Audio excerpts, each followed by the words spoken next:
Good morning. I'm David Wessel. I'm director of the Hutchins Center on Fiscal and Monetary Policy here at Brookings.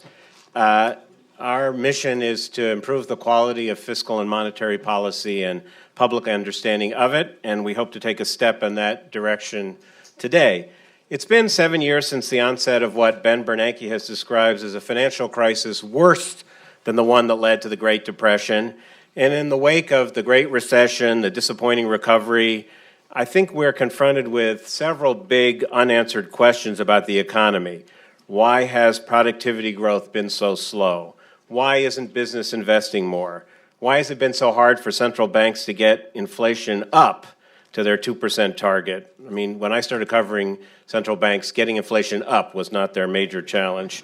How exactly does quantitative easing, the trillions of dollars that central banks spend on buying long-term bonds, work? Or does it work at all? How big a debt can a government incur before it really runs into trouble? So today, we're not going to address any of those questions, but we are going to address another important one, which is, where will interest rates be when the economy finally returns to normal, and why does that matter?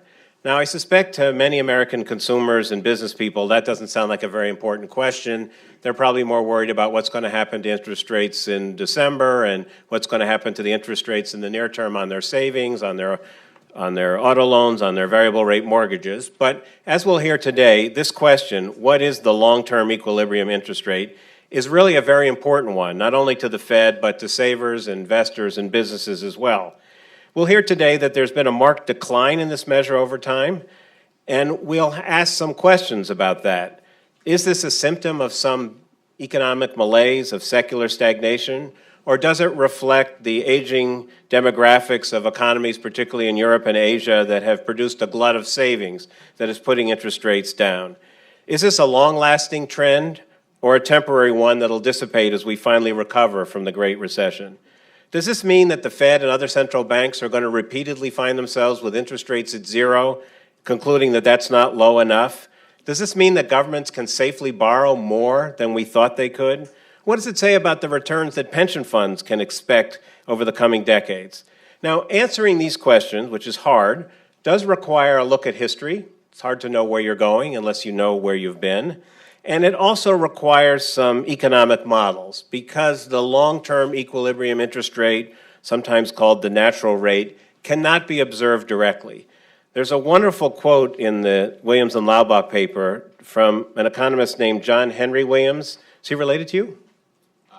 No. John Henry Williams, who was a Welsh economist, educated in the U.S., and he said in 1931, quote, "The natural rate is an abstraction. Like faith, it is seen by its works.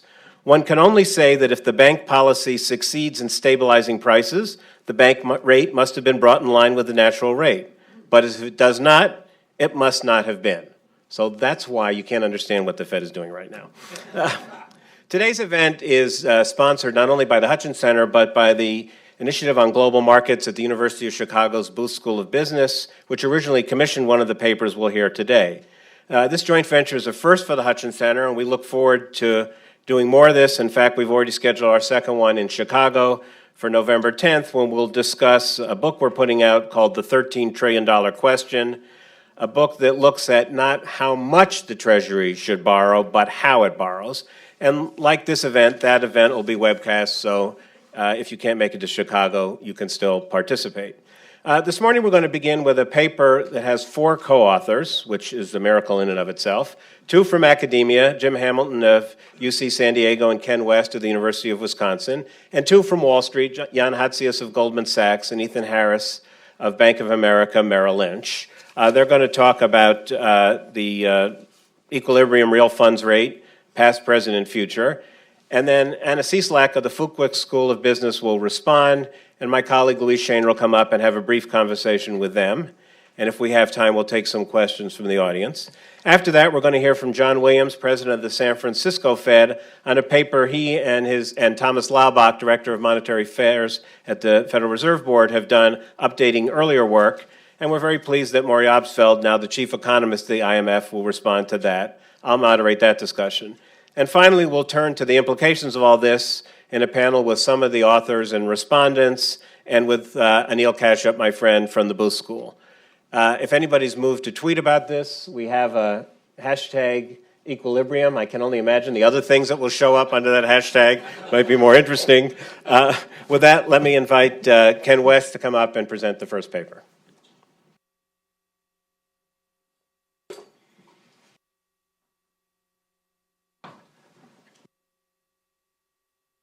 Well, thanks, David, and thanks, everybody, for coming. As David said, this is a four-author paper. My colleagues, my co-authors, are here in the audience, and I hope they will join me in following up on any comments that a discussant has and any questions you have in the audience. All right, David framed the question well. This is topic is what is going to be the long-run safe real interest rate. Conventional wisdom about the value of this unobservable variable is that it's at a value of 2%. In terms of presenting that conventional wisdom, I'm going to turn to the members of the FOMC. So one of the innovations that Ben Bernanke made was periodically surveys the members of the FOMC and asked them their view on the evolution of some important economic variables. He asked them, the FOMC members are asked to weigh in on what's going to happen this year, next several years, and in the longer run. Among the variables they're asked about is the nominal federal funds rate and inflation. Back when this survey started in January 2012, the view was that, of the members of the FOMC, was that the Fed funds rate, once we get out of the soup of the Great Recession, would rise back up to 4%. Inflation would hit the target of 2%. The implied longer run value of the safe real rate is therefore 2%. So the variable we're interested in, the variable we're discussing, is this longer run safe real rate. Conventional wisdom at one time had it that this value is 2%. Well, that's conventional wisdom, but there's a general consensus that that 2% figure is too high, and we are going to share this consensus. We're not going to contradict this consensus. This consensus that it's too high we see in the blogosphere, punditry, in financial markets, and in the FOMC itself. Start with the blogosphere. There's a quote there from Larry Summers, who, of course, is a believer that we may be in for an extended period of really crummy growth and secular stagnation. If so, that's going to lead the Fed to set their nominal interest rate for a long period of time down to zero, he says. Not that 4% figure we saw before, but zero. Set that nominal interest rate at zero, you get inflation at that 2% or any reasonable figure. You're not going to end up with a 2% long-run safe real rate. You're going to end up with something negative. You're going to have a zero nominal interest rate minus inflation. So Summers says that conventional wisdom is wildly wrong. Financial markets tend to say it's modestly long. If you look at what's happening in tips in 5 to 10 years out, depending on where you look, you're going to get a figure not of 2%, but 0.8, 0.9, 0.7%, something less than 1. And finally, the FOMC itself has rethought where we're going to end up. So the most recent survey of the FOMC and the Summary of Economic Projections happened back in September. Members of the FOMC still think they're going to hit their 2% target, but now they think once we get out of the soup in some longer run period, nominal rates are going to rise to 3.5 and the implied real rate's going to be 1.5. All right, so everyone thinks this longer run rate is going to fall. We do as well. Our goals here in this paper are in the end to think about what this safe rate's going to be in the long run. Along the way, we're going to talk about how it's behaved in the past. Help us get an idea of how it's going to behave in the future. So our conclusions here, number one is, well, we don't have this great quote that you have to have faith in terms of what you're finding, but like some religious ideas, maybe they're hard to convey, hard to pin down. One reason this long-run safe real rate, this equilibrium rate, is hard to pin down is it's highly variable. If there once was a consensus that 2% was a reliable figure, that consensus is ill-advised. At no point do we think this is a constant or near constant of nature. It moves around all the time. Finally, it has many determinants. The slide in particular notes that trend growth doesn't seem to be a particularly important determinant, and we make that point because there is a literature, as I'll discuss later, that turns to trend output growth as a particularly important determinant of the long-run safe real rate. What is our bottom line in terms of what the safe rate is going to be in the longer run once we get out of the soup of the Great Recession? Our view is we have a wide range here. Our view is it's hard to pin down, maybe as low as 0, a little above 0, maybe as high as 2. Now that range 0 to 2 is not so much a formal confidence interval as it is numbers we get from looking at this question in a couple of different ways. Partly we look at this in an informal, what we call narrative discussion. That discussion looks to and tends to find mean reversion in the safe real rate and kind of thinks, well, maybe it used to be 2. Arguably, it could get back up to 2. That's part of our discussion. Then we look at it in a completely different way, using formal time series econometrics, using that vector autocorrection model that's referenced on the overhead, and that kind of puts us to the lower end of our 0 to 2 range. All right, that's our bottom line, 0 to 2. We also put to work this notion that the equilibrium rate is hard to pin down and ask what that implies for monetary policy. And we conclude that that suggests the Fed should delay normalization, should hold off on the inevitable raising of interest rates.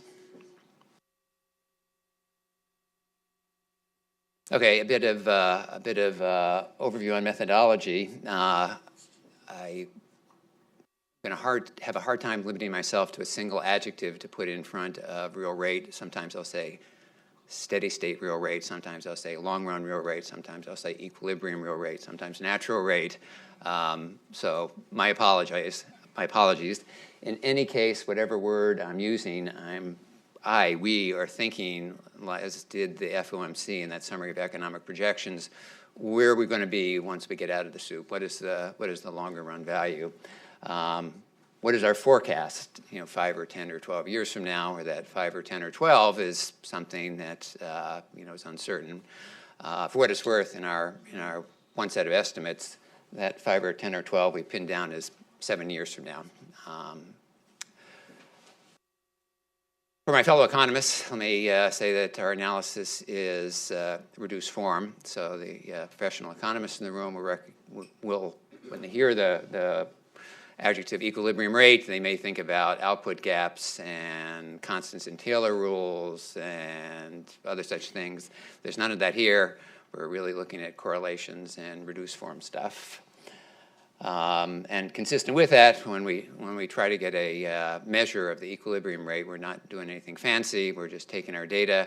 We're saying the equilibrium rate is a steady state rate. So we take our data and we move through our data sample, taking rolling averages. We're going to be talking about the U.S. Occasionally, you'll see reference to international or cross-country data. When you do, that's really solely to inform us about the U.S. Okay, that's the prologue. I'm going to skip over a couple of graphs I got here, and let's get to the meat of the analysis. There's 4 different things I want to talk about before I get to the conclusion. First part of it there is my comment that there's a literature that looks to trend or steady state output growth as a primary determinant of the long-run real rate. We think that's ill-advised. That's the Roman numeral 2. Second part of it, I'm going to talk about, in a pretty informal sense, what's been going on in real rates recently, and that's the discussion that's going to emphasize there's many, many factors determining real rates, and it looks like there's some mean reversion going on, which suggests an upper end of the 0 to 2% range seems reasonable. Then I'm going to turn to formal time series analysis, the vector autocorrection, and that's going to be the part of our discussion that will lead to the lower end of our 0 to 2% range. And finally, I'll talk about the monetary policy implications. All right. trend output growth and the long-run real rate. There is a large literature that ties the steady-state real rate to steady-state output growth. In particular, the baseline model used by both academic economists and in the policy world has in the short run a proportionality between expected growth in spending and the real rate, positive proportionality. If that happens at each month or each quarter, then you average over time to get a steady state, you're going to expect proportionality as well. So theoretically, that's a central part to our economic models, and there's an empirical literature, in particular a paper by Laubeck and Williams, who you'll be hearing about later, that argues empirically you get good mileage by focusing on the relationship between trend output growth and by looking at trend output growth to tell us about the long-run real rate. All right, we're going to do something really simple-minded here. We're just going to look at various rolling averages of GDP growth and of real rates in the U.S. and abroad and ask whether there really seems to be a reliable relationship between the two. And we're going to conclude no.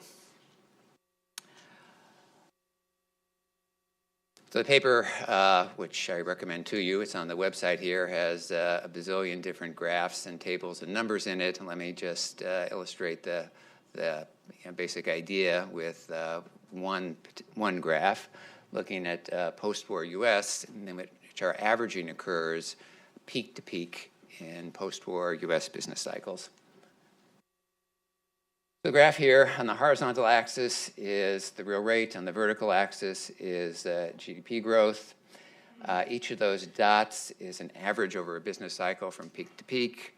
So if you take this 1993 figure, for example, the previous peak was 1981-3. That was 9 years or 36 quarters before. You average GDP growth over those 36 quarters and you get a figure of roughly 3. Average the real rate over those 36 quarters and get an average of roughly 5. And the other dots there are similarly computed. Now, this literature says there's a proportionality between steady-state output growth and steady-state real rates with a positive factor of proportionality. You look at that graph and ask yourself, are those two series there positively related? Well, your eye wants to tell you the answer is no, and what your eye is telling you is right. These don't even line up in terms of sign. Let me get rid of that line. Your eyes also tell you that if you drop just a single point, the 1981-3 that's in the lower right-hand corner, the sign will change. And what your eyes tell you are correct, the sign will change. Another way of saying this is there's a big standard error in the relationship between steady-state output growth and steady-state real rates. It's not going to tell you anything particularly sharp. Well, it's not steady-state output growth. What is it? Let me start to transit to our narrative discussion here and also finish up on the noisiness of the output growth real rate relationship by circling 3 of the dots there. So all 3 of those dots are for business cycles in which growth averaged roughly 3%. And you see that in one of those cycles, the one ending in 1981, the real rate was a little less than 1%. In one of them, it was 3%. In one, it was 5%. Remember, our task here is to think 3, 5, 10, 12 years from now, what's the real rate going to be? Even if we were able to nail output growth over that period, clearly from this picture, that's not going to tell us much about the real rate. Output growth is 3% over the time horizon we're talking about. Sometimes it's been associated with real rates of less than 1%, sometimes 3%, sometimes 5%. You got to look to other things. What other things could you look to? Well, our narrative discussion looks to a slew of things. Let me start to introduce that by just noting this 1993 cycle followed the high inflation of the 80s. In terms of following the high inflation of the 80s, it's our view that there was considerable fear about a tail risk of inflation taking off again, and investors demanded a high premium, a high real rate. Can't think about real rates over that decade in the 1980s without thinking about trends in inflation, for example. All right. some numbers there. Again, summarize relationship between trend output growth and trend real rates is really noisy. We think it would be ill-advised to focus on that. Narrative discussion of real rates is next. I began it there with my brief discussion of the 1990s. That's about as specific as I'll get for the narrative discussion. Let me invite you to look at the paper and see the list of factors that we have adduced as substantially affecting the equilibrium rate at one point or another in U.S. history. Any one of those can and has generated a slew of papers. We, I think, successfully managed to bring all those into this discussion by keeping our discussion kind of informal, using a narrative rather than formal discussion. The bottom line of this is that we could easily, or perhaps support we could certainly support a wide range of equilibrium rates, perhaps up to as high as 2%. In connection with that, let me just touch on 2 points. One has to do with real rates in the last couple of complete cycles, and the second on secular stagnation. So in terms of the first point, we're in the soup. Nominal rates are 0. Real rates are negative. Are we going to be stuck there forever? Or there's been previous times when rates have been low for an extended period, and we did seem to mean revert to more or less traditional levels. So take the second bullet point there. During the 2000s, we were stuck below 0.3% for nearly 4 years, but the real rate ultimately rose to 3%. So just because we're here now doesn't mean we're going to be here forever. Well, we may be here forever if we think we're in a world of secular stagnation. We do not. Instead, we think the current crisis is the current situation, is more consistent with the aftermath of the financial crisis, compounded by some special factors, including fiscal tightening, plus some brinksmanship, which we just managed to avoid repeating.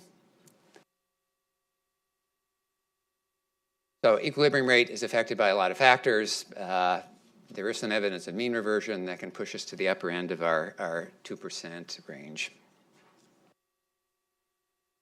Now we're going to take a completely different tack. The narrative discussion looked to a lot of factors, was kind of informal, appealed to mean reversion.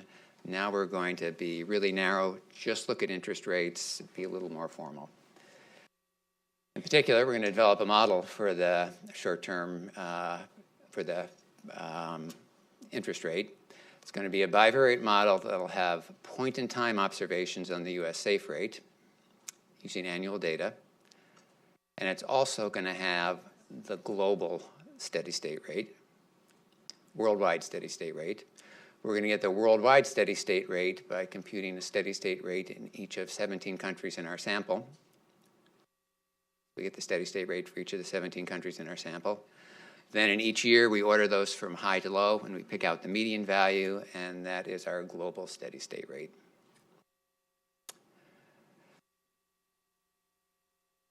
Here's a picture. The black line is the U.S. real rate annual. The blue line is this global world steady-state rate. We fit what's called a vector error correction model. This is a model that is intended to work with time series that are very trendy. I would ask you to look at the black line there, the U.S. rate. It has been noted in connection with secular stagnation that rate has been falling pretty steadily for 30 years. That's the fall you see from the late 70s to the present. If you can't read the axis in the back of the room, it starts in 1850 and goes to 2014. So this falling period I mentioned is. You know that prior to that 30-year secular fall, there was roughly a 30-year secular rise from the late 40s to the late 70s. And prior to that, there is roughly a 30-year secular fall from around 1919, 1920 to the late 1940s. So that's a series that shows long, slow movements. That's a series that a statistician or econometrician would say is well modeled with something called the unit roots. That picture also suggests that when the black line gets too far away from the blue line, it gets sucked back. That's called error correction in time series jargon. We look at that picture, a model suggests itself, we estimate it. Top of the slide are specific numbers for any of you time series nerds in the audience. The bullet points at the bottom give the bottom line, which is when the US rate is below the world steady state rate, it tends to get sucked back at a rate of about 40 basis points for every percentage point it's below the world rate. However, there's a lot of noise in that series, a lot of noise in that series. And in particular, standard deviation, the residual is 260 basis points, which suggests year to year this 40 basis points of being sucked back is probably going to be swamped by noise and might be hard to detect. Let's put that together to give a forecast. So the black line is our forecast. The first data point, 2014, is data. The rest is a forecast. We forecast both the global rate, steady state rate, which is in blue, and the US rate, which is in black. Takes roughly 7 years to get to steady state, 2021, 2022. It asymptotes there at 0.4%. So that's our version of this FOMC Summary of Economic Projections question. What is the longer run value of the real rate? This model says 0.4% to be achieved in roughly 7 or 8 years. With a big confidence interval, And this accounts for the lower end of our 0 to 2% range.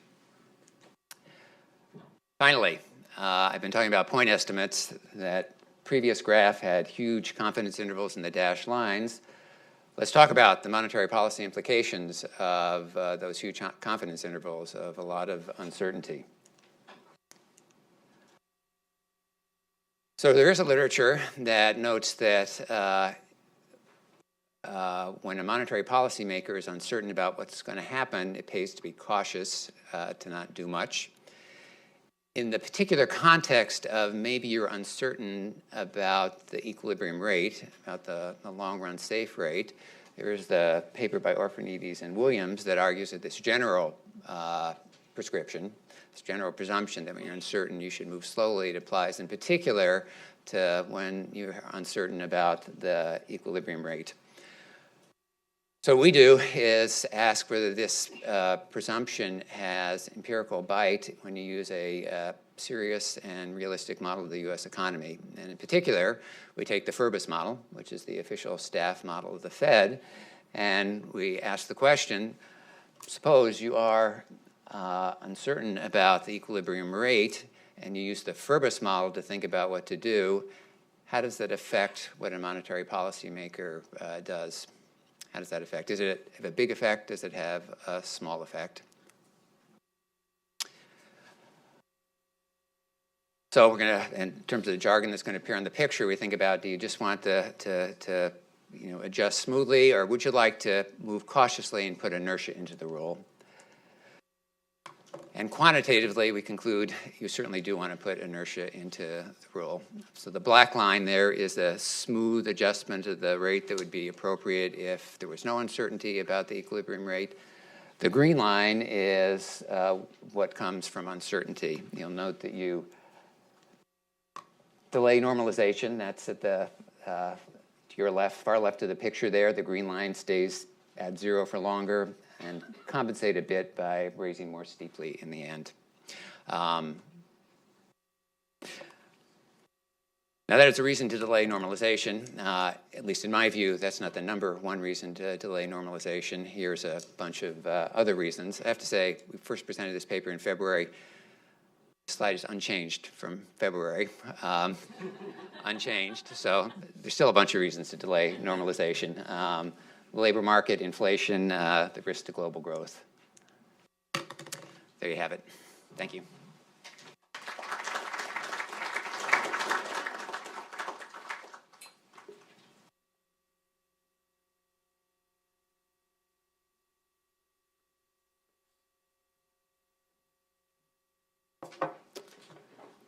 Okay, it's a pleasure to be here to discuss this paper. Ken did a fantastic job talking about the key results in the paper. The question couldn't be more timely. What is the value, the level of the equilibrium real rate or natural rate, and they estimate it to be between 0 and 2%.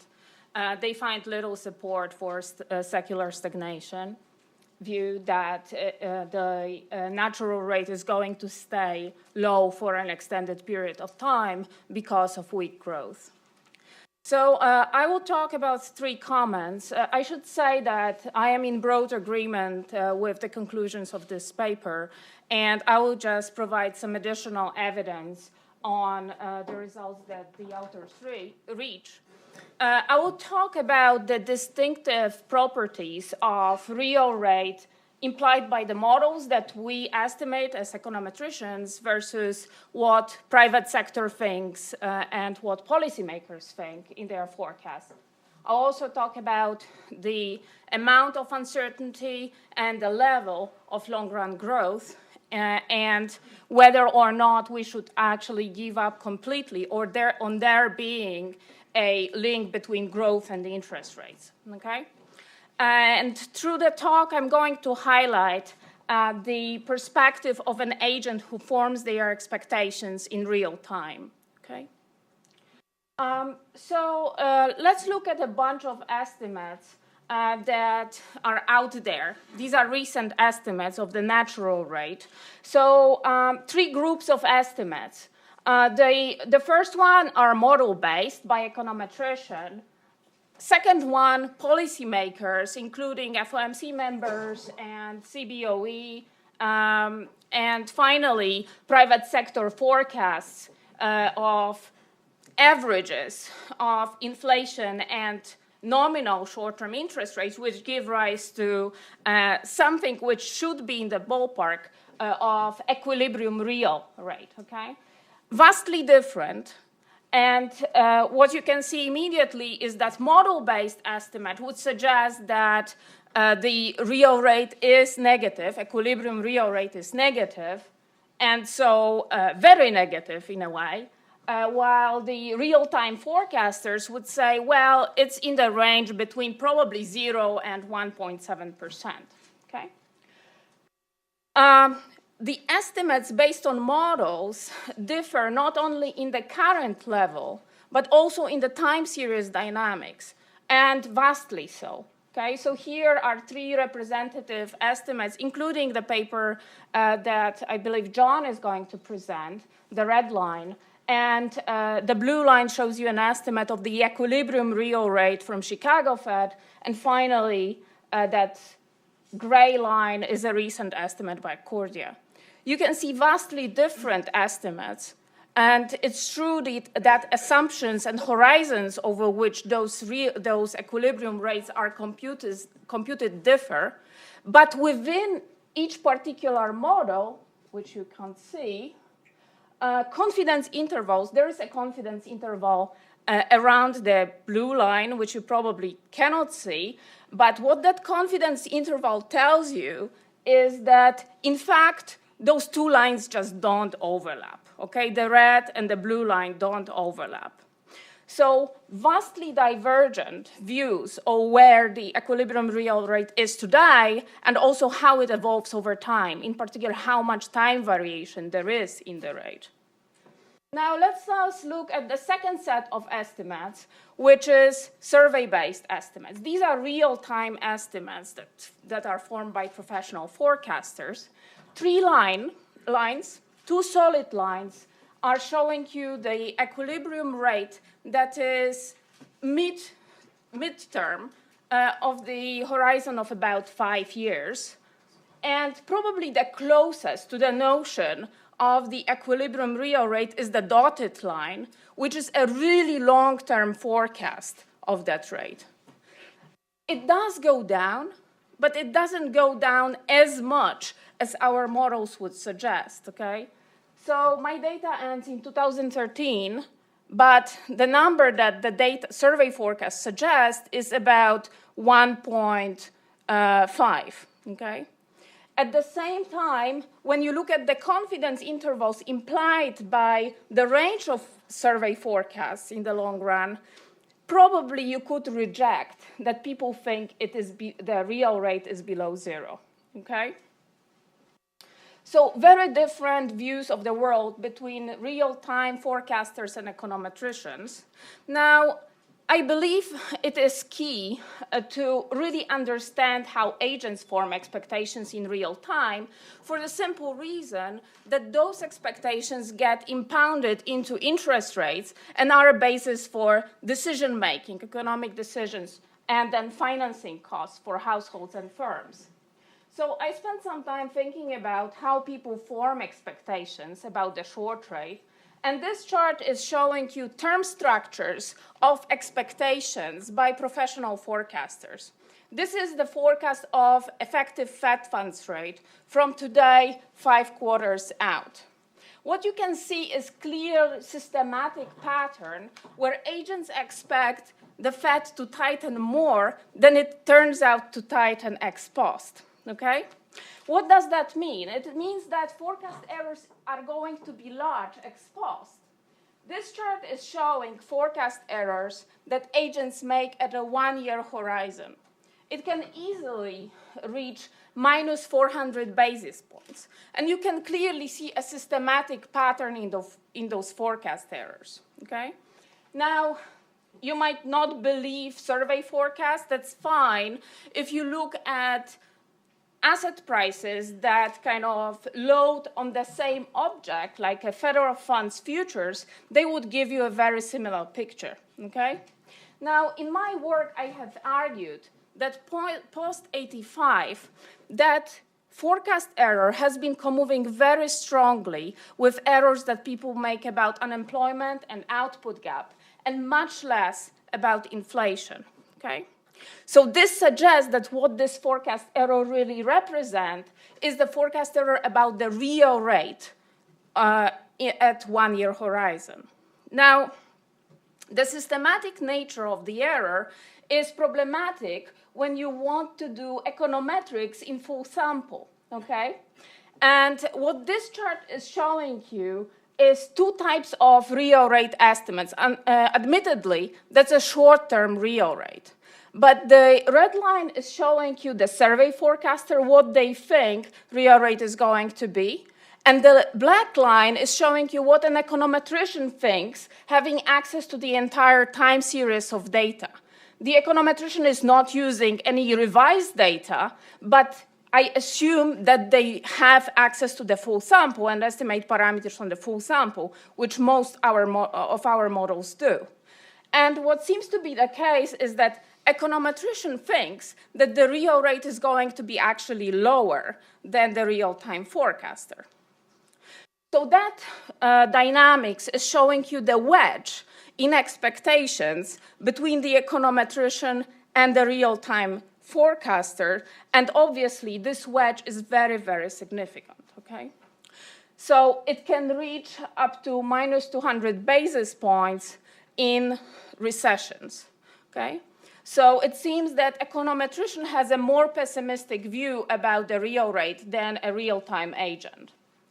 It seems important for us to decide which notion of the real rate we should focus on, whether it's the real-time forecast of the agent who makes decision based on those forecasts, or we should believe more in our econometric estimates, okay?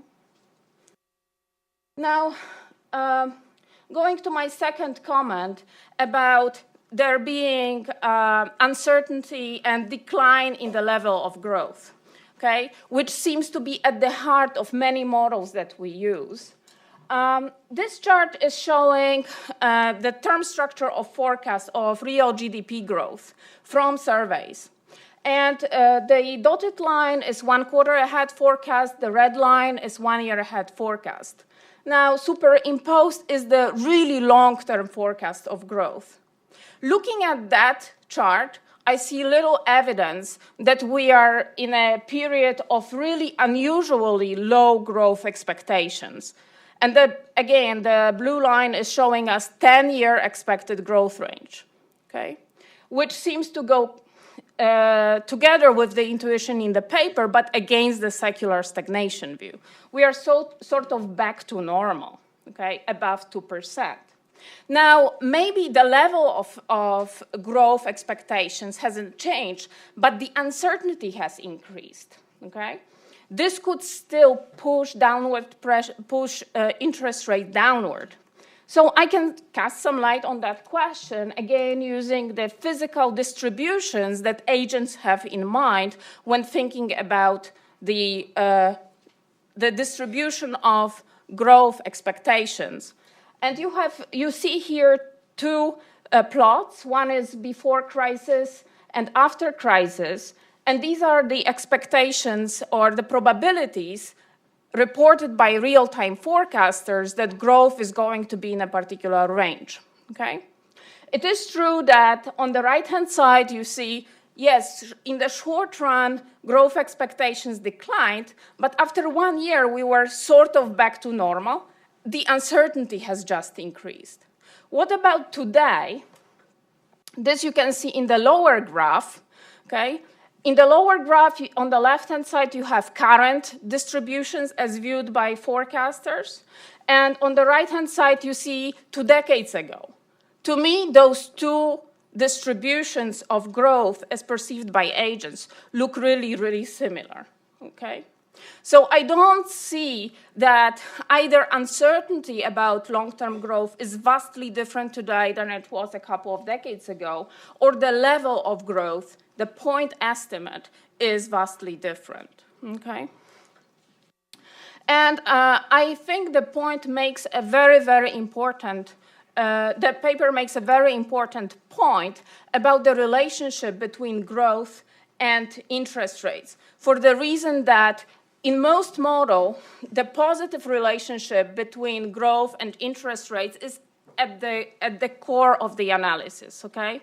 And this problem is very well known. That's the equation that appears in all representative agents models, pretty much, that we look at. And that intertemporal trade-off or smoothing of consumptions that agents make implies higher rate mean higher expected consumption growth, okay? Now, there is vast literature that says that that relationship is awfully difficult to estimate, and the authors confirm that conclusion looking at correlations between growth and real rates.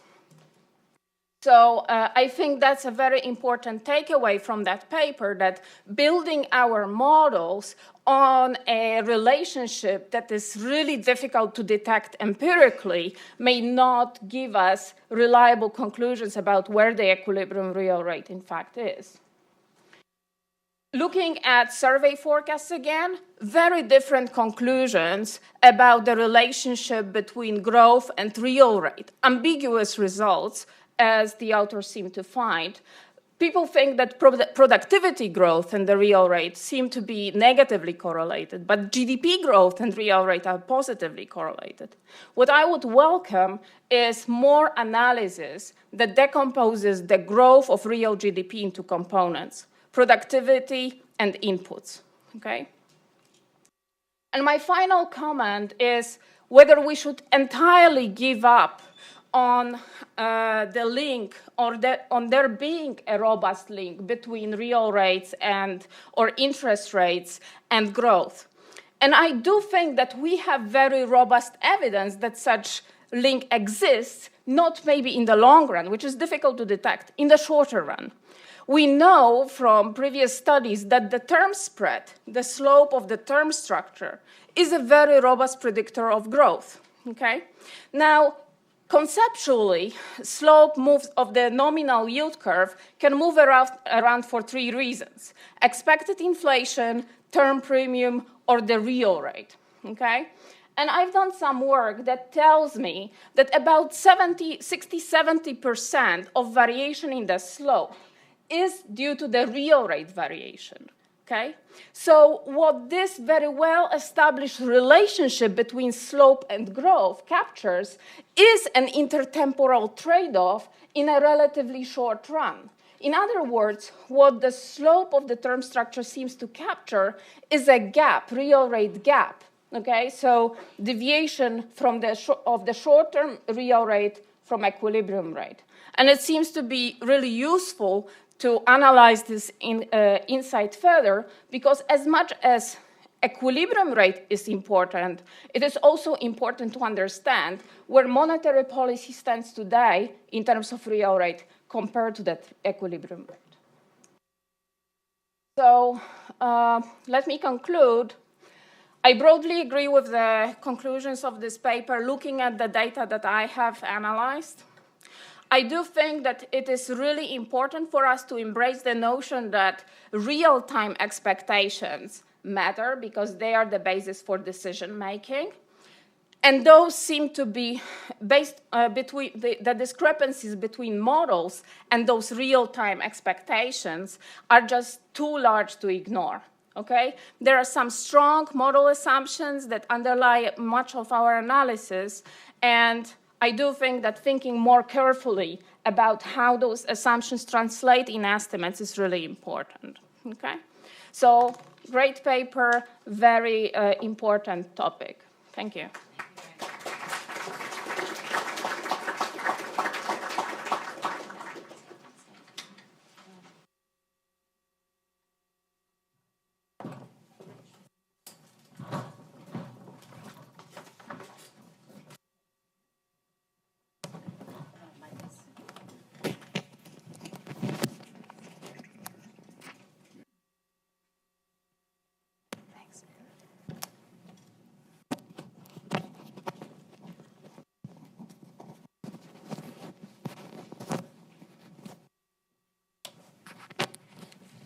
So I'm going to thank you for a great paper and a great discussion. We just have a few minutes here, and then we'll have more time for discussion later. But first I want to give the authors, either the ones in the audience or you, a chance to respond to Anna's comments.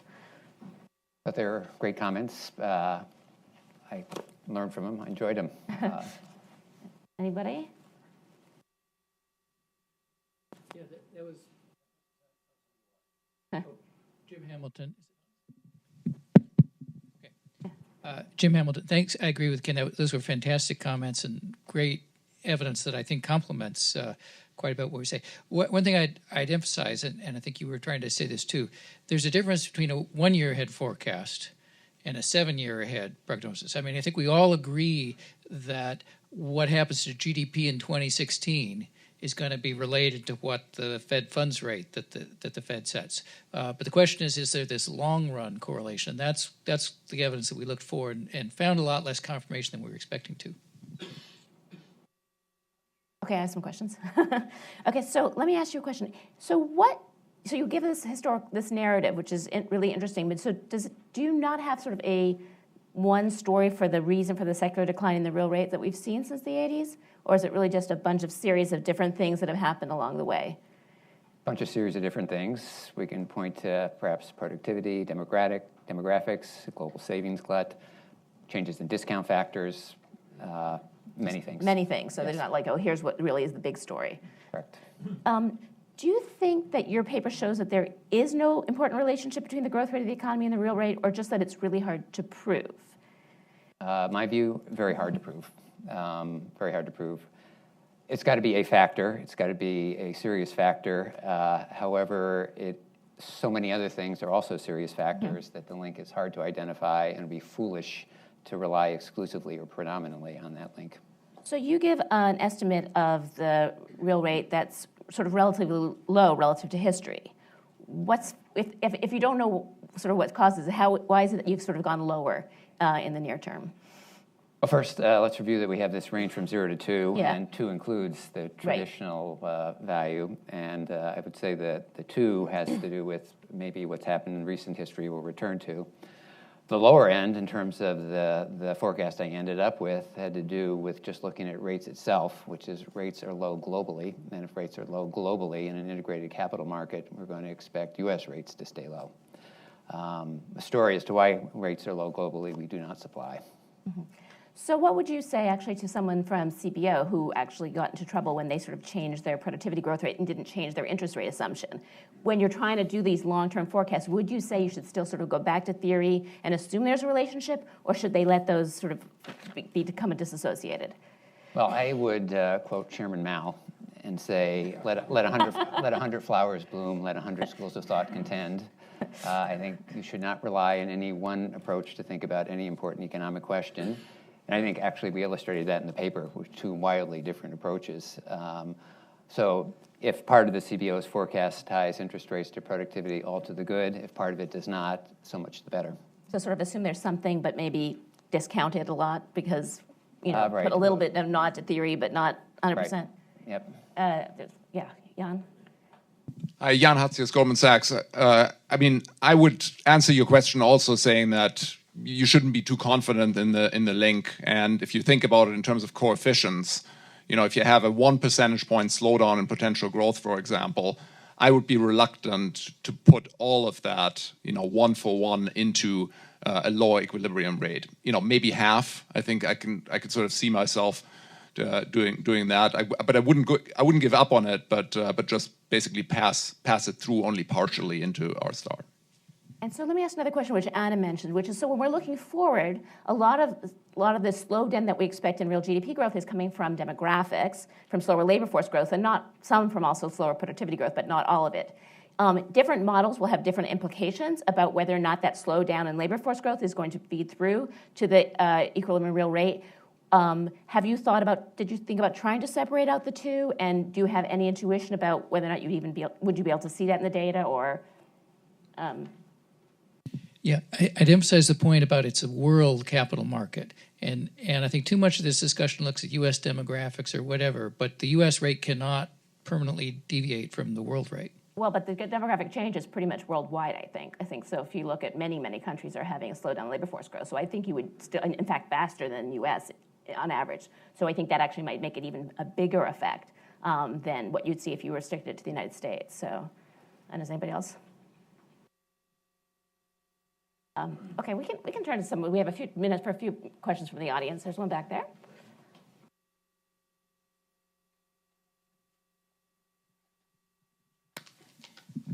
Thank you, Vito Tanzi, formerly IMF.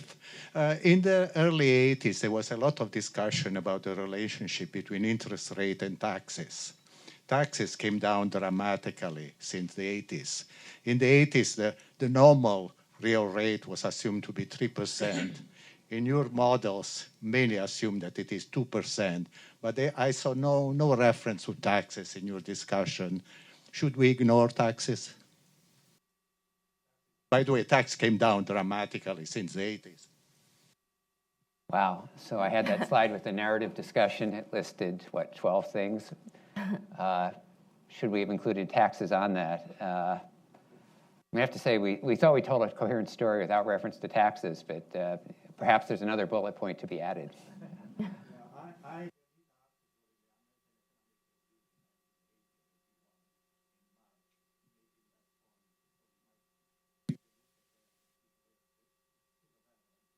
And you think we're talking about long run, remember? We're not talking about point in time. So your article is talking about a long run effect on the real rate. Yeah, but afterwards. Ethan there could follow.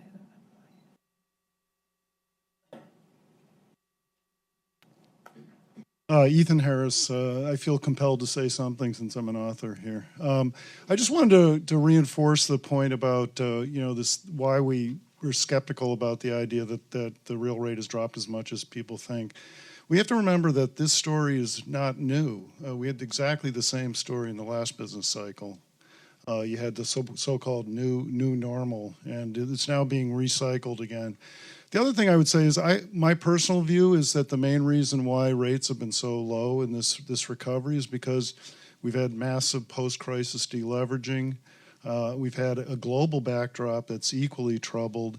And then on top of that, we've had a combination of aggressive fiscal austerity and not to mention brinkmanship, just to make it a little bit tougher. So, I've always had a lot of sympathy for the Fed and their desperate attempts to get the economy to grow, but I think the headwinds they've faced have been massive. And so, to me, that's the main argument for why, there's kind of an artificial cyclical distortion to the neutral rate, and it's not secular stagnation.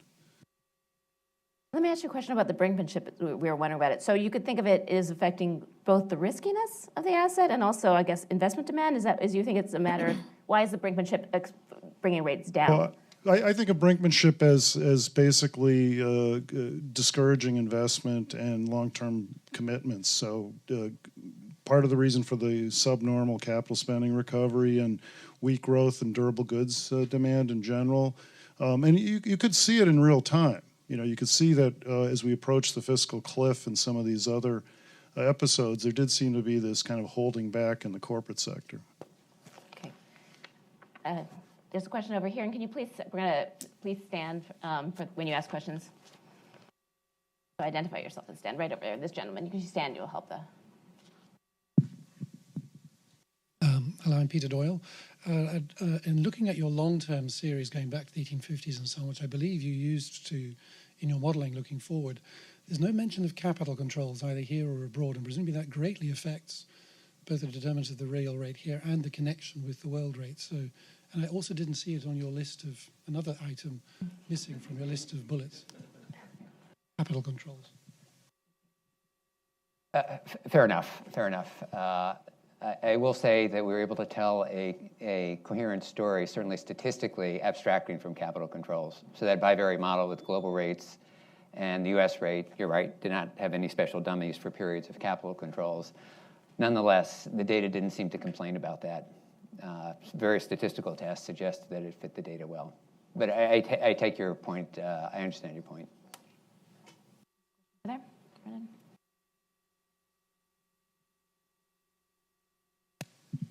Stuart Brown. You showed a negative real rate and suggested there would be a tendency toward the mean of a higher number.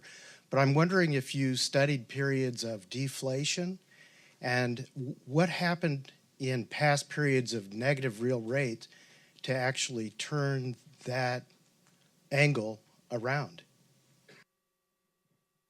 Well, sure. So we had previous periods of negative real rates. I mean, that graph went by pretty quickly, most notably in the Depression, and what turned that around was, of course, World War II.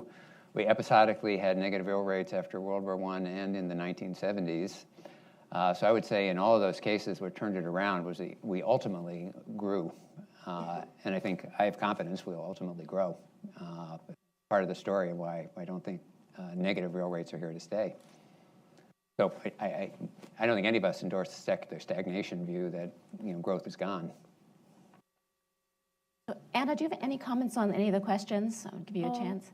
So talking about deflationary periods in the U.S., it seems important to distinguish between the properties of inflation versus deflation. Before World War II and currently, the short episodes of deflation were extremely transitory, while periods of inflation were very, very persistent, okay? So we don't really have data on persistent instances of deflation. And in those transitory episodes of deflation, real rate was positive, as you guys showed. Great. Well, thank you very much. We'll do more questions later when we get back to the panel, but I think just like to thank our authors and our discussant for a great panel, and thank you very much. And we're going to get our mics off and then introduce John Williams.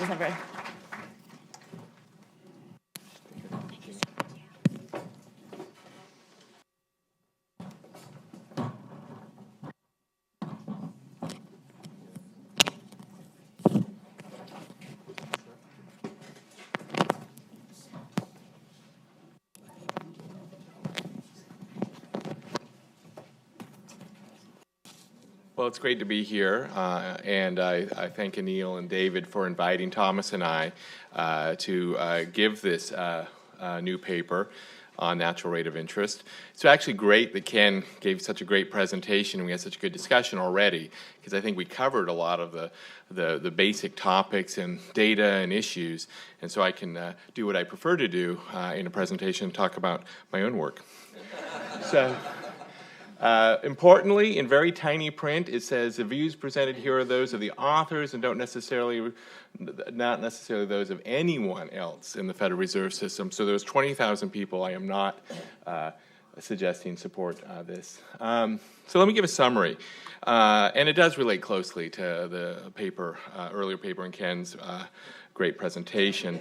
So first, when we started this project around 15 years ago, we naturally, having studied time series econometrics and having learned from people like Ken and Jim, all of that, we first started with thinking about this in terms of trend cycle decompositions in univariate sense, looking at filters and time series methods. One of the things we quickly figured out, which I think is mentioned in their paper too, is that there is problems looking at purely univariate measures of real interest rates to try to figure out what's going on in the long run. We have the same concept that Ken talked about. What's the real interest rate going to be in 5 to 7 years? And the problem here is that there are these persistent deviations from stable inflation and potential output during these periods. And so you see these periods of very low interest rates at sometimes, high interest rates at other times, which really reflect cyclical or maybe a medium-term inflationary dynamics and not really longer-term view on real interest rates. So what we did is we thought that really need a system of equations to think about this. You need to think about what's happening with output, what's happening with inflation, what's happening with interest rates. You have to think about what's happening with trend potential output growth. You have to really think about this as a system of equations. And that way you can control for the things that Ken talked about, the fact that inflation's moving up and down, you're deep in the soup in terms of being in recessions and things, and really try to filter out better, separate out cyclical developments in real interest rates from longer term developments. Now, the key finding we've had, and by the way, we update our estimates every quarter and post them on the San Francisco Fed's website and provide the programs as well, is that since basically 2009, from starting in 2008 and 2009, our estimates of the natural rate of interest fell from this roughly 2% consensus view down to essentially zero.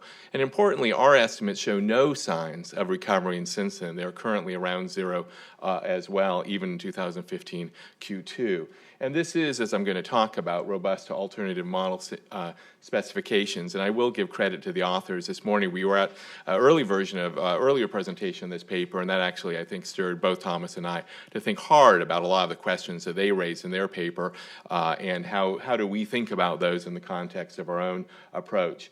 We're going to talk very briefly about monetary policy strategies that will need to be designed to cope with if there are persistently low natural rate of interest and high degree of natural rate uncertainty, which is something we also highlight as was discussed earlier. How do you think about that in terms of designing monetary policy strategies that do well even in an environment with very low natural rates and uncertain natural rates? Now, I think it's important to start with the definitions and terms. So we go back to Knut Wicksell in the end of the 19th century. And there's a certain rate of interest on loans which is neutral in respect to commodity prices and tends neither to raise nor to lower them. So really captured in here is already a multivariate or bivariate definition of the natural rate.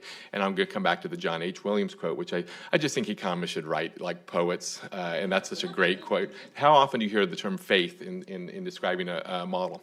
But here we have the. No, thank you, David. That was like one of those Mets fastballs, right? Okay. Here you can see that the natural rate is already defined in terms of inflation. So in terms of thinking about it, you have to have a concept of natural rate that reflects inflation. And again, already from the beginning, a univariate approach isn't going to work for that. Our basic idea is simple. I think it goes to undergraduate Econ 101 or maybe intermediate macro. And our view of the natural rate, which I think is common to a lot of analysis, even if you use a DSG model or a fancy model, is basically there's a notion of potential output. The x-axis is real GDP here. There is a vertical line. I think it's exactly the same line as on this background. And then there's a real interest rate as the y-axis, and there's an intersection between basically potential output or supply and the downward sloping IS curve or relating demand to real interest rates. And that intersection between output and potential output and gives you the natural rate of interest or the equilibrium real interest rate.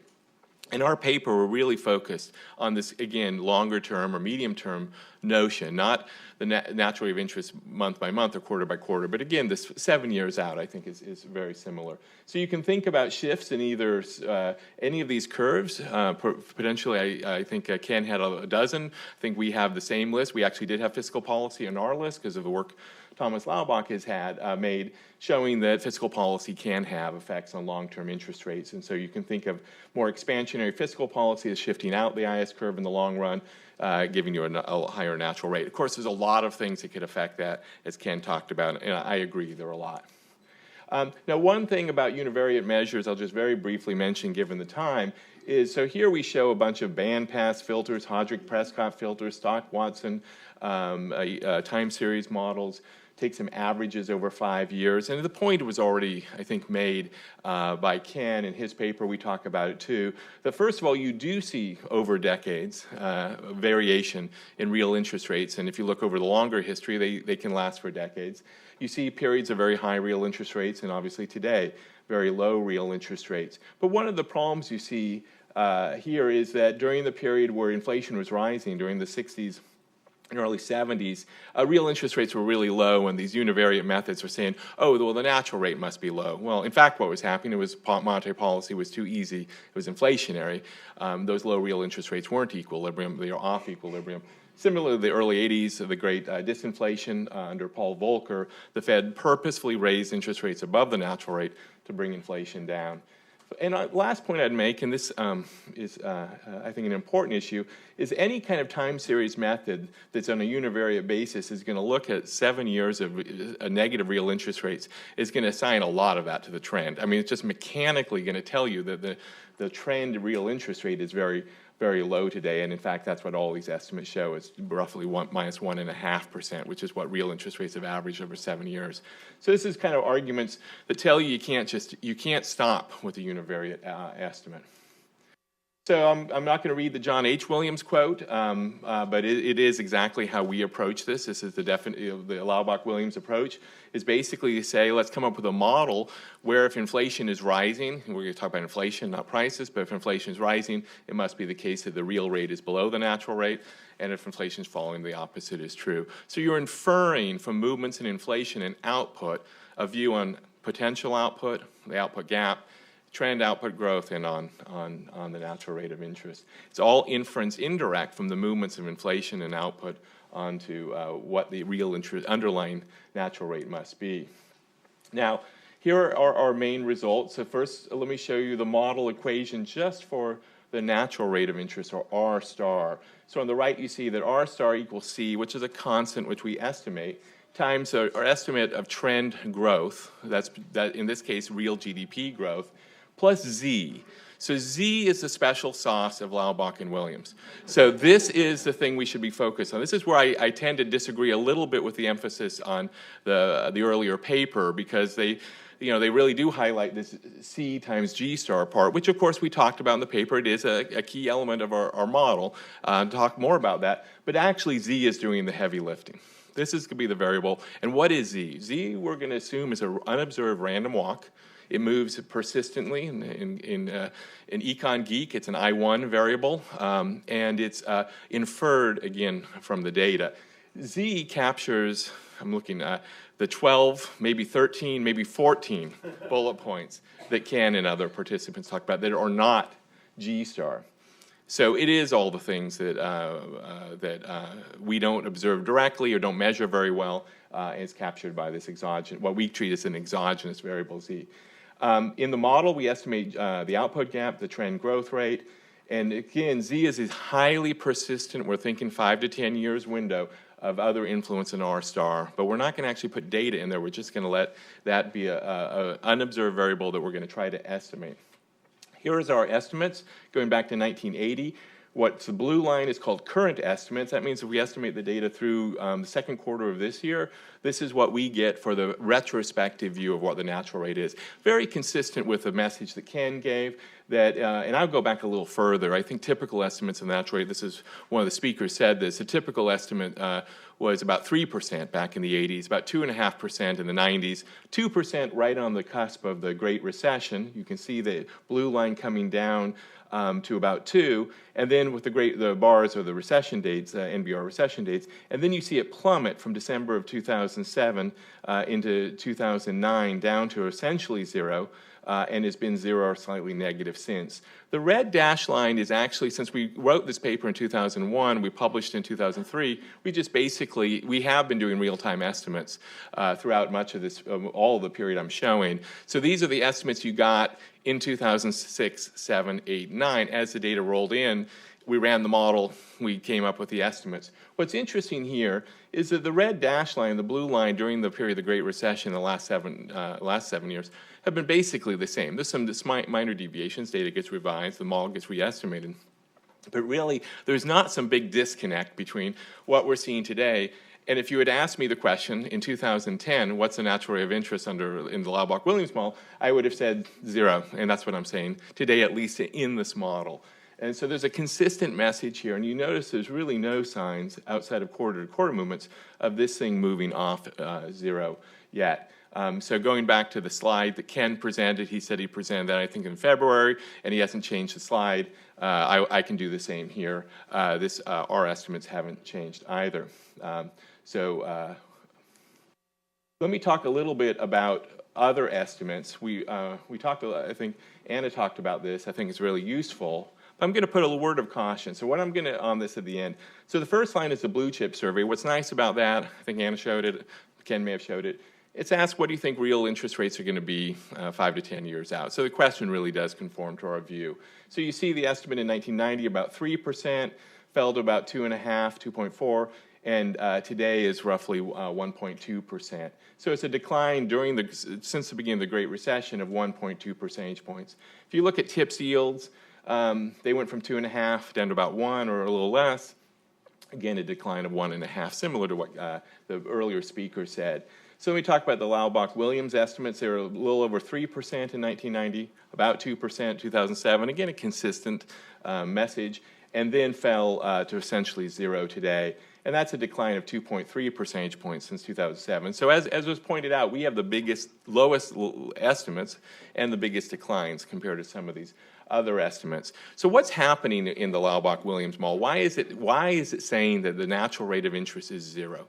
What's in the data? Because it's not a theoretical model. It's basically a reduced form model.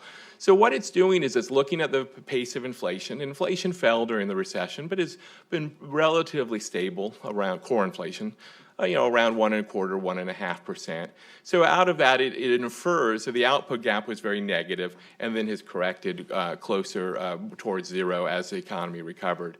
It also is seeing the potential that output growth consistent with this inflation has slowed quite a bit. So the estimates of potential output in the model, the potential output growth rate, have fallen quite a bit since 2007. And so it assigns, because of this relationship between potential output growth and R star, it assigns some of that decline in natural trend growth to R star. And then the final thing it does, and I'm going to just use a very simple example, is that it says, well, over the last 5 years, GDP growth has been about 2.1%. Potential growth in our model is about 2.1% plus or minus.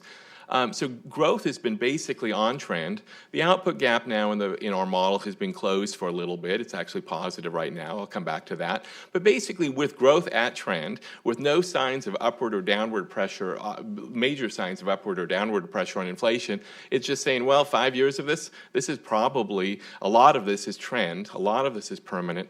It's not all just cyclical phenomena. Now, it's a trend cycle decomposition in a multivariate sense. So what you see here in our last column is that the decline since 2007, about 1 percentage point of that 2.3 percentage point decline is because of the trend growth part. But a slightly bigger part of it is actually because all these other factors that Ken talked about and we talk about in our paper too. Other things that we don't directly observe, but clearly are indicating that there isn't as much monetary stimulus in the system as you would think. Because if R star were 2, then the real funds rate's minus 1.5, and you have a 3.5 percentage point real rate gap, our model would expect output growth to be much faster. It's not happening, so the model is inferring that there's some significant headwinds, which are partially permanent, that are holding back growth. Now let me talk about robustness, and this is really, I give credit to the authors of the paper we saw this morning for stirring us, I think, to think harder again about alternatives. And so one alternative we looked at, and this gets to Louise's question, so we actually have the answer. Theory doesn't tell you whether you should be looking at GDP growth or per capita GDP growth, or is it demographics or productivity. So we took one cut at that. We just said, let's look at GDP per capita, which is taking the demographics, at least at least population sense, out. And we re-estimated our model, and that's shown with the red line. The blue line, again, is our standard estimates of the natural rate of interest. The blue and red lines, are within a few tenths of each other. Basically, our model is flexible enough with this, this magical Z variable to basically differences in the data, whether you're doing it one way or the other, don't really affect our natural rates. You're getting the same story. Basically, it's saying it's getting slightly different breakdown between the growth component and the Z component. You get the same answer on the natural rate of interest. We also looked, and again, kind of under duress, because of this criticism about the relationship between R star and G star, and also some criticism of our estimates of the output gap, which, there's a lot of uncertainty about that. We took a different estimate of the output gap from work by our colleagues at the board, Charles Fleischman and John Roberts. It's a really sophisticated model, and I said that because John's in the audience. It's a really sophisticated model of try to get at output gap that's much more, I think, detailed and involved than ours. They get a different estimate of the output gap. I think it's maybe more closer to CBO and other estimates of the output gap, so is viewed by some people as more reasonable. So we plug that in. We also break the relationship between growth and R star. We just say R star is some random walk. We're going to estimate it. We actually get their output gaps are more negative than ours, so we actually get more volatile R stars just because that's how the estimation works. But the point is that they also fall very negative or fall below zero and follow the same pattern of coming down since 2007. So I think these particular estimates change as you change different specifications, but the basic patterns hold up pretty strongly. So in my last few minutes, I want to talk about the two issues. One is this permanent or not? Now, one of the things that Ken and his co-authors have highlighted in their paper is there seems to be error correction or a mean reversion in real interest rates, and we don't want to say it's permanent. And I hear words like reasonable. I don't remember reasonable being in Jim Hamilton's book or Ken West's papers. Plausible is a word I've heard Jan use. So I'm not sure what is reasonable or plausible. And I don't have a strong prior on that. But I'll give you some other results from other models that imposed a strong prior that this is real rates have mean reversion. We're being held back by temporary headwinds. It's a work by Vasco Curtia, my colleague at San Francisco Fed, using a DSGE model and recent economic letter, which I think is great analysis. He does the calculation of the short-term natural rate. It's not the long-term, so it moves a lot more over time. Let's not compare numbers here, because the short-term natural rate moves more. But what he shows is it plummets in the recession. So watch the blue line is the current estimates. It goes from being about 2%, which is a long-run estimate, plummets to negative values once the Great Recession happens. But then all these dashed lines show what his model said the natural rate of interest would do, forecasting from his model, because the model imposes a structure that it's mean reverting, estimated mean reverting process of the shocks and the dynamics. And what you see is every vintage, 2008, 2010, 12, and today, every one of them has said, well, the past vintages would have said the natural rate would be back to zero. But his current estimates show that never happened. Every time his model said it would go back to what happened is data kept coming in, confirming that the natural rate is actually very low. And except for a little bit of a movement up, his natural rate estimates is still below -2. Again, his model is forecasting it moves back to 2. That's by assumption. So these DSGE models, other models that impose this structure, they're plausible. I think it's good to have I don't normally quote Chairman Mao, but I think he's right on this. 1,000 models bloom. But so far, these models have been, I think, giving us a false signal. We also did an alternative version of LW where we actually assumed that Z is an AR1 process. So we basically said, okay, let's stop assuming these are permanent. Let's let them be transitory and re-estimate the model. So now we have a short-term R star, short-run R star, long-run R star. The results we get is that the long-run R star has come down to 0.8 percentage points, so it's not zero. It does assign some of this to short-term temporary factors. You see the short-run R star falling to very negative, like in the DSG models, and it's moved back towards zero. So the short-run R star in this model that doesn't impose the permanence is around zero, similar to our standard model. The long run is closer, is 0.8. Okay, so I got 30 seconds to talk about what does this all mean? And so I think there's two issues that we really should be focused on, and I don't have the answers, but I think the issues are really important. One is R-star mismeasurement. If you look in the paper, basically think about this as a Taylor rule. R-star is your intercept in your Taylor rule, and if you have the wrong value of R-star persistently over time, that's going to show up through the math of these models and the Taylor rule as by a persistent or permanent missing of your inflation target. So what happens is the mistake you're making under standard Taylor rule translates into mistakes in terms of your outcomes. So there's been a lot of research, Athanasios Orphanidis and I and others have studied this and basically said with a lot of uncertainty about natural rate of interest, you really want to move to policy strategies that are more robust to that. We talk about difference rules or other strategies with inertia that avoid that, and Ken mentioned that briefly. I think the second issue is even more important, and that is you may not be convinced that R-star is zero. It could be 0.8, it could be 1.5, but if it is significantly below 2%, we do need to think seriously about what does that mean for longer-term monetary policy strategy. So here's a little I-star arithmetic. I-star is the neutral nominal interest rate. It's equal to the R-star plus the inflation target. And if you have a lower R-star, it means you're going to start every recession with a lower nominal interest rate. You have less room to cut rates. Typically, we cut rates 400, 500 basis points in a recession. If you've got an R-star of 1, that means you're going to start with only 300 basis points of room to cut, and you're going to hit the zero lower bound a lot more. You can be stuck there more, and the macroeconomic consequences are greater than they were in the past when R-star was 2 or 3. There's a lot of issues that we should, I think, can address this. One is, would a large central bank balance sheet that would, according to our analysis, a large central bank balance sheet might boost R-star by lowering term premium, return premium in the markets. That can basically shift out the IS curve.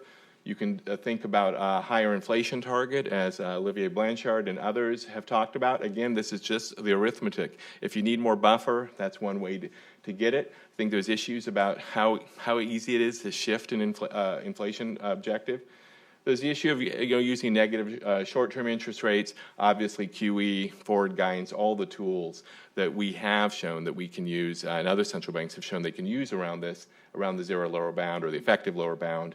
But quite honestly, here's where I think the real answer is that we really need to think seriously about other policies outside of monetary policy to get trend growth, aggregate demand higher so that R-star is higher. So this is one of those times where monetary policy really depends critically on fiscal and other policies, not just in the short run, but in the long run.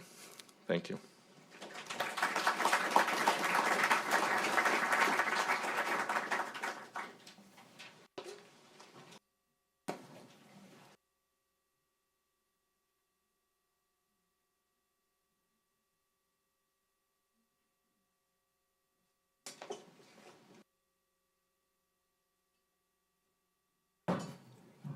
Okay, good morning. It's a pleasure to be here and discuss this paper. It's a very nice paper, and I really like the structural approach the authors take, and I'll talk a little bit more about it beyond what John has said. It's also a pleasure to be in a session with the first paper, because when you put them together, you get a great perspective on some of the debates. And I won't continually refer back to the first paper, although obviously if you've been paying attention and not on your cell phone, you will see where some of the connections are, and I'm as bad an offender as any of you. So Okay. Great. Two key questions we're talking about this morning, obviously, are how low and how long. The basic data we're familiar with. In this chart, I'm not only showing a short rate, which is the 3-month T-bill rate. We've been talking more about even a shorter rate, the federal funds rate, but also a 10-year real rate, and the trends are pretty clear in the data. These rates use a survey of professional forecasters, consensus expectations to get at inflation expectations. But sort of no matter how you dice it or slice it, you tend to get the same number. Short-term real rates are pretty negative right now. Why does this matter? Well, again, authors this morning have talked about this, most recently John a couple of seconds ago. The perils of the zero lower bound. What is that? How does that constrain monetary policy? There are also implications for fiscal policy, though. It may be that with lower interest rates, there's more fiscal policy space. If fiscal policy is constrained by political factors, though, that's not going to help us very much. But in this ZLB and fiscal policy constrained environment, there may be higher trend deflation, and this can raise the perils of debt deflation, which can lead to a vicious cycle in which higher debts push demand lower, lead to even more deflation, and so on. And it's probably true that one of the factors that has made the recovery from the financial crisis and the debt overhang slower has been very, very low inflation, verging on deflation in some countries. And Ken Rogoff has certainly pushed the idea of having a higher inflation target for that reason. Finally, if real interest rates and growth are linked in the way that theory says, and we've had a lot of discussion about that this morning, but let's just say that there's some connection for the sake of argument, then low real interest rates could foretell lower future growth. Just a partial list of what people have been saying. I won't run through this, except to plug some of the work at my new employer, the IMF, and my last employer, the Council of Economic Advisors. But the consensus is certainly that real interest rates are lower. How long, how permanent, this is a matter of more debate.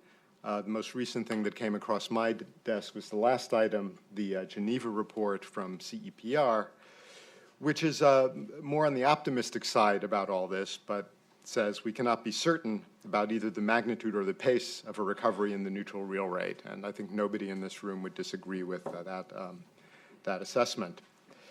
What does this paper say? Well, first of all, this is a paper about the natural rate. And as Ken indicated, there are a zillion definitions out there of what we are talking about. But this one, very much in the spirit of the first paper, is about a very long-run natural rate, once all sort of transitory shocks have disappeared. Some people like to call this the equilibrium rate. Let's be clear on the concept. No evidence that this has moved back up even with the economy close to fully recovered from the Great Recession, and John showed that very nice chart. And I'll just note about that chart that if you look at it, there's actually what seems to be a permanent fall after the early 2000s recession. Nothing near as steep or as dramatic as what we saw after the GFC, but it's notable that there has really been these two seemingly permanent falls in their data. They also look at financial crises, and this was not talked about very much, but they find that after the typical financial crisis, rates actually recover after about 5 years. Not so this time. Episodes of the zero lower bound, they say, are likely to be more frequent and longer. Let me talk about their methodology. As John indicated, the big advantage of this methodology over univariate methods is it allows you to really put in more information about what's going on. For example, think about the Volcker disinflation. We saw a sharp rise in real interest rates, but we also saw a fall in inflation. This might tell you that the market interest rate is an overestimate of the natural rate because, inflation is falling at the same time. So their estimator builds this kind of information in, and I think this is a major advantage of this approach. I won't say too much about this because we only have a few minutes left, but they estimate an equation linking the natural real rate to the natural rate of growth, which is unobserved, but they estimate that.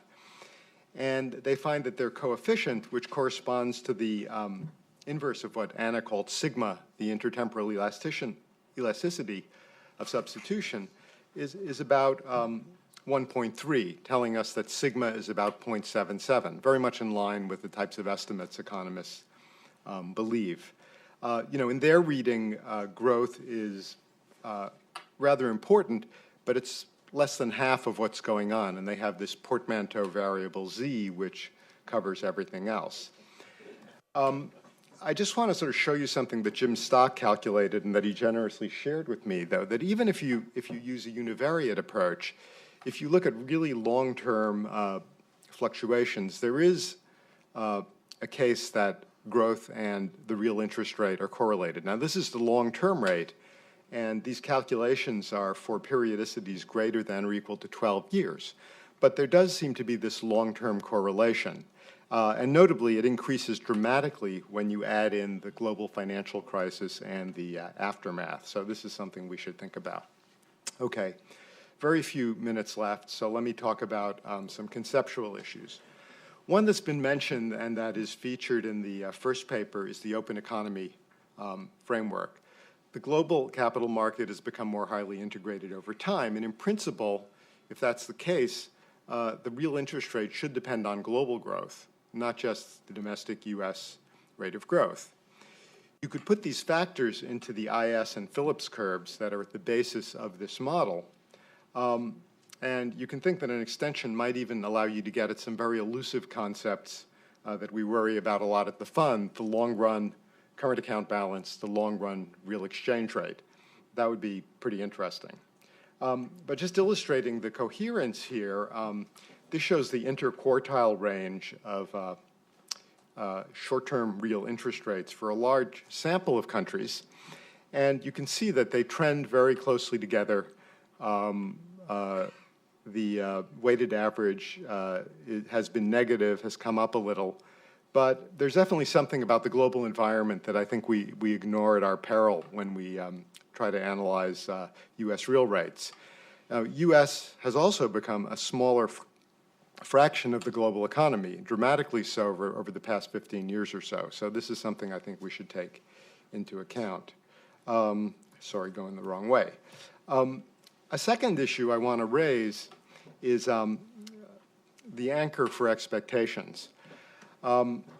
I don't want to go through these equations, but I would just mention that when we think about the relationship between inflation and the gap between the natural and the equilibrium real rate, there's also a term that involves long-run expectations. And looking back at the original LW paper from 2003, it wasn't totally obvious to me how this gets in the picture. Presumably, there's a Taylor rule in the background that's tying this down. But when we get to the zero lower bound, you're not operating with the Taylor rule.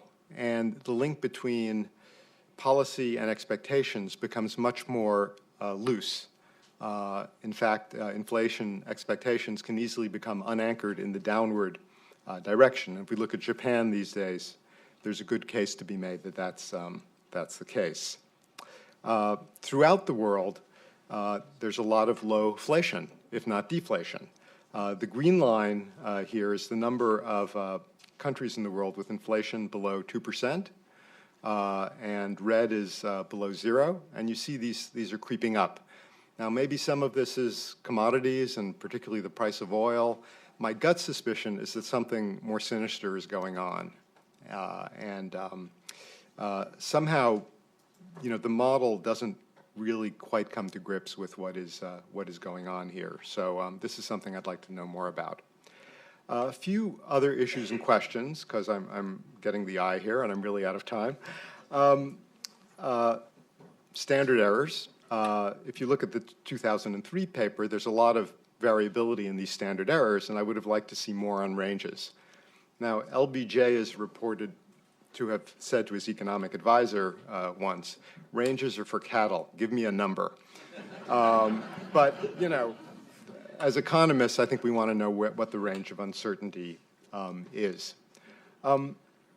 Another big question, which is sort of at the heart of what we've been talking about this morning, and unfortunately, neither paper really brings forth hard evidence on this, is just the question of why have real rates fallen? There are a number of explanations. They're not disjoint, and a lot of them are global in scope. Low growth expectations. The IMF is forecasting, that doesn't mean it'll be true, but it's forecasting lower potential growth across the world. Okay, it's not just a U.S. thing. U.S. potential growth may or may not have fallen a lot. The Fed has certainly marked it down some, but across the world it is lower. We had a lot of commodity exporters riding on China's growth. With rapid growth, they have been more or less collapsing, and China itself is growing more slowly. Related, low aggregate demand. Again, a global phenomenon. Without saying whether this low aggregate demand story is about global saving glut, a la Bernanke, and temporary or secular stagnation, a la Summers, and more permanent, no question aggregate demand is low. And then there's demographics. This looks kind of permanent to me. It is true China just relaxed its one-child policy, but we're in a global demographic transition. And there are a number of theoretical models suggesting that maybe this is a factor. And this list doesn't exhaust everything. There's safe assets and the shortage of safe assets. The Euro crisis wiped out a whole class of safe assets. One thing I don't think people have thought a lot about or enough about is just the nature of uncertainty. We had a global financial crisis when we thought we were in a great moderation. Now the world looks much riskier. There's climate change, there are superbugs, there is ISIS. The world looks much riskier. Shouldn't this impact interest rates and precautionary savings? I think the answer is yes, but our models don't really come to grips with this. So a lot is in that Z variable, and we need to unpack it.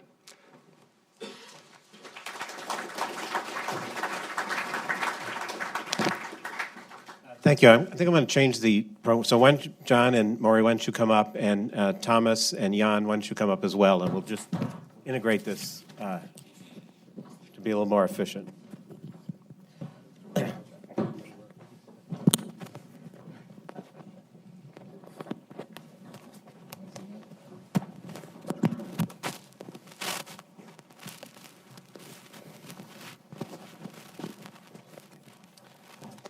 Well, I want to thank all of you for provocative presentations. I'm reminded of something that my colleague Louise Shaner has pointed out to me a number of times, that the list of things that economists don't really understand seems to be growing faster than the number of things that economists do understand, which is a little troubling. That was a joke, John. Don't look so serious. I thought it was a full employment act for economists. That's true. Not to mention think tanks. Maybe I could just start off with Thomas and John. Do you want to respond at all to what Maury had to say? Sure. Just very briefly. First of all, thank you, Maury. Those are great comments. I agree with all of them. I think you highlighted some key issues. I actually pulled out my briefcase, a really nice recent IMF working paper that is trying to look at it from a global perspective, trying to unpack, I think is the word you use, the Z. We started this project saying we don't really know what's going on there, so we want to be as agnostic and flexible. But there is a lot of work at the IMF, the Bank of England, and at the Federal Reserve as well, and other places who are trying to now dig into this and get better answers. And so I think that is important work. I will make one comment about the Kiley paper, which highlights, I think, really nicely how to bring in some other domestic factors to try to explain the low natural rate, including risk spreads and things like that. that makes complete sense to me. I think the hard thing is what we always run into is, are those permanent or are those transitory? So what Mike does, and it's a reasonable approach, is to say, well, I'm going to, as always, I'm going to make assumptions. I'm going to assume that these are transitory and these are permanent and estimate them that way. So he gets estimates, I believe, about 1.25 for the long-run natural rate using a framework like ours, but adding these other variables. But the question I have, and you see this in the IMF work too, is a lot of these supposedly transitory variables are still quite depressed or pushing the natural rate down. So in a way, you're answering the question by assuming that these things will go away. And I'm not convinced by that. Thomas, do you want to add anything? So I, first of all, would like to add my thanks. And I agree what John is saying is, I think we are not, we are not taking here a very dogmatic view, but it's certainly that the surprises in recent years have been all in one direction, namely that it's much more. But it seems to me that Laubach and Williams keep alive the possibility that we are in a period of secular stagnation, of very low growth, and we should look at the symptom, low natural rate, as a symptom of that. And Jan, the paper that you did kind of questions that and say, no, I wouldn't worry about that so much. It's more likely to be temporary headwinds. Yeah, with a lot of uncertainty, but I would say that my expectation would still be that we'll move back into positive territory if I had to put down a number personally, and I think the authors of the paper all have sort of slightly different views on that.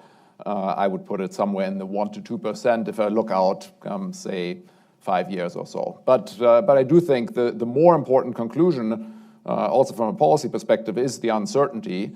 And the takeaway that I think we all very much share, all of the authors of the paper, is that this is quite a strong reason for waiting until the economy sends a strong message that normalization is really appropriate. And so, John, let me ask you about that. So you tell us that you're convinced that the natural rate of interest, inflation adjusted, is 0. You tell us that you see no signs that it's going up. You and Orphanides in the past have written that at a time when there are misperceptions of natural rates and we take account of private learning and stuff, that there should be a lot of inertia and there should be aggressive responses to inflation. In this case, we have inflation well below target. In light of all that, why would you want to raise rates in December? So that is what we call a leading question. Okay. So I think that, first of all, let me be clear, and I think I'll let Thomas speak for himself here. I am not arguing that my best estimate, which is how Jan is, I think, answering the question, my best estimate is 0. I'm saying that we created this model for exactly this purpose 15 years ago, back when people actually thought the natural rate of interest was more or less a constant, and we were saying, well, it probably does change over time. And that model, as we've updated and continue to analyze it, is telling you it's 0. I think these other papers that I've been, there's a lot of papers on this now, including the papers by the IMF and Mike, Kiley, and others, argue that maybe the number is 1 or 1.5. So I see this as more of a warning, if you will, a red flag that there's something going on here that isn't really in our models. We really maybe don't understand as well as we think, and we should do, as Maury said, dig down deeper and try to figure this out better, understand why that's so low. Now, in terms of monetary policy, I've written on this so many times. I was kidding Jan that I've got such a paper trail on this. I can't walk away from that, and I won't. I think the zero lower bound and uncertainty tells you to do a lower for longer policy. It tells you to have these kind of rules that respond either with inertia or difference rules, as Athanasius and I talked about in our 2002 Brookings paper. I think that the question then is this the judgmental assessment of how much uncertainty there is? I think we've been lower for longer for quite some time already relative to standard benchmarks. I'm not going to just choose a Taylor rule, but a lot of benchmarks for policy would have had us raise rates quite some time ago. I think we are, in my view, taking a lower for longer policy. We are, I believe, taking into account all of these different things. So the question then is, again, judging, all the economic outlook and judging the risk to that and all these factors. Let's try to get this policy right. But this is definitely inside. This is kind of analysis is, I think, important for thinking about policy. It doesn't necessarily tell you, as some commentators said about this paper, that it's now obvious what we should do. I think it's an input into thinking about what we should do. Maury, do you have a view on that? Well, I'm not going to comment on Fed policy. IMF loves talking about Fed policy these days. I think we've said plenty on that, so everybody knows what the official position is. Isn't it nice to be in an institution where you're encouraged to criticize the Fed instead of being at the CEA where you're not allowed to admit they exist? You know, it's been hard for me to get out of CEA mode and realize that, you know, I can talk about monetary policy, I can talk about exchange rates, because we weren't able to discuss exchange rates either. That was the treasury. We'll get to that later. I can kind of say like anything I I'm want. going to ask everybody for their estimate where the dollar is going to be 3 days from now. Yeah, right. You know, I tend to actually, you know, the CEA report, which I played some role in last year, you know, took the view that, you know, the new normal is probably lower rates, and that's also reflected in the, you know, the Anna mentioned the 2016 budget. That's something we worked on. But I tend to sort of find myself where Jan is. I'm not a stagnationist pessimist, really, about technological growth, about the possibility that there can be a recovery in world aggregate demand. So I think rates are low. I think they're going to be low for a while, but I don't really see it as a permanent state of affairs. There just are forces that are pushing toward more aggregate demand in the world. But it's going to be a while. I mean, most emerging markets are facing really severe headwinds right now, and China's adjustment to its rebalancing is having external effects that are far greater than we would have forecast. You know, the Fed's normalization has got a lot of people subject to the jitters. I feel that when the Fed, you know, makes its decision, it will be at a time when, you know, the U.S. economy can deal with it and the world economy can deal with it. And, you know, I think it's interesting that a lot of emerging market policymakers have been criticizing the Fed for not raising interest rates. So I think, you know, for the Fed, it's going to be very important to, when they do raise rates, to be very transparent about what's going to affect the path going forward, you know, how quickly that's likely to happen. I just don't think it's going to be the cataclysmic event that some are foretelling. Jan? So would you take this analysis and say this is an argument for waiting even longer than we've waited so far? I would, yeah. I mean, so I think it's if you look at the sort of implications of uncertainty around the equilibrium rate, you know, following an inertial Taylor rule that John talked about, that we looked at in our paper as well, I think that's an argument for waiting into 2016. I also think if you do bring in other factors, as in the Kiley paper, say the risk spread, or more broadly financial conditions, that's also an argument for waiting longer, because it basically says the markets have already done some of the tightening that the Fed normally tries to achieve, and so you don't need to deliver as much on short-term interest rates because financial conditions are clearly tighter than they were 6 months ago. Now, some of that has reversed, so the conclusion is not quite as strong as it would have been in September, but I think it still pushes in that direction. So that would be where I would come out. Brendan, can you give the microphone to Anil? Because when I changed the panel, I squeezed him off inadvertently, and I didn't mean to do that. It's okay. Can you stand up, Anil? Yeah. So I guess there's one thing that's been nagging me, which is everybody took the 2% inflation target credibly. I checked. I think the 10-year note was 2.15 before John and Maury spoke. Maybe they moved it, but it's kind of hard to reconcile that you've got this credible inflation target, you've got this very low 10-year note. Let's accept that the real rate is low. It's certainly uncertain, which means there should be a risk premium in there.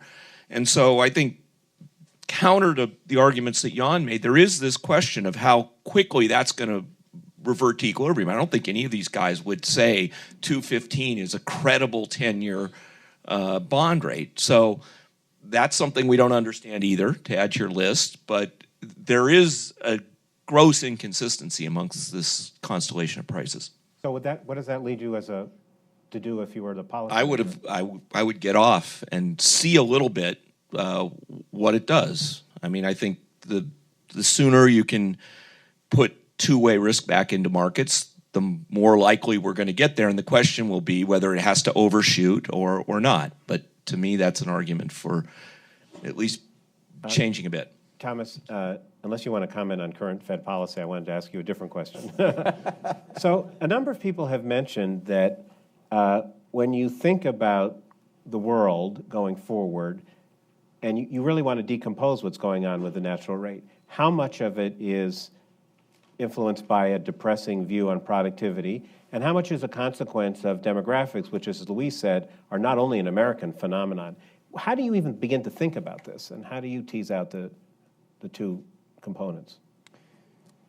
So I'd say we tried in our approach to control separately for that one factor. I think we are keenly aware of the uncertainty around our estimate. I think it would be fascinating to try and extend this type of analysis to longer samples, more countries, as the other paper has started to do, to see whether we find some correlations over longer horizons.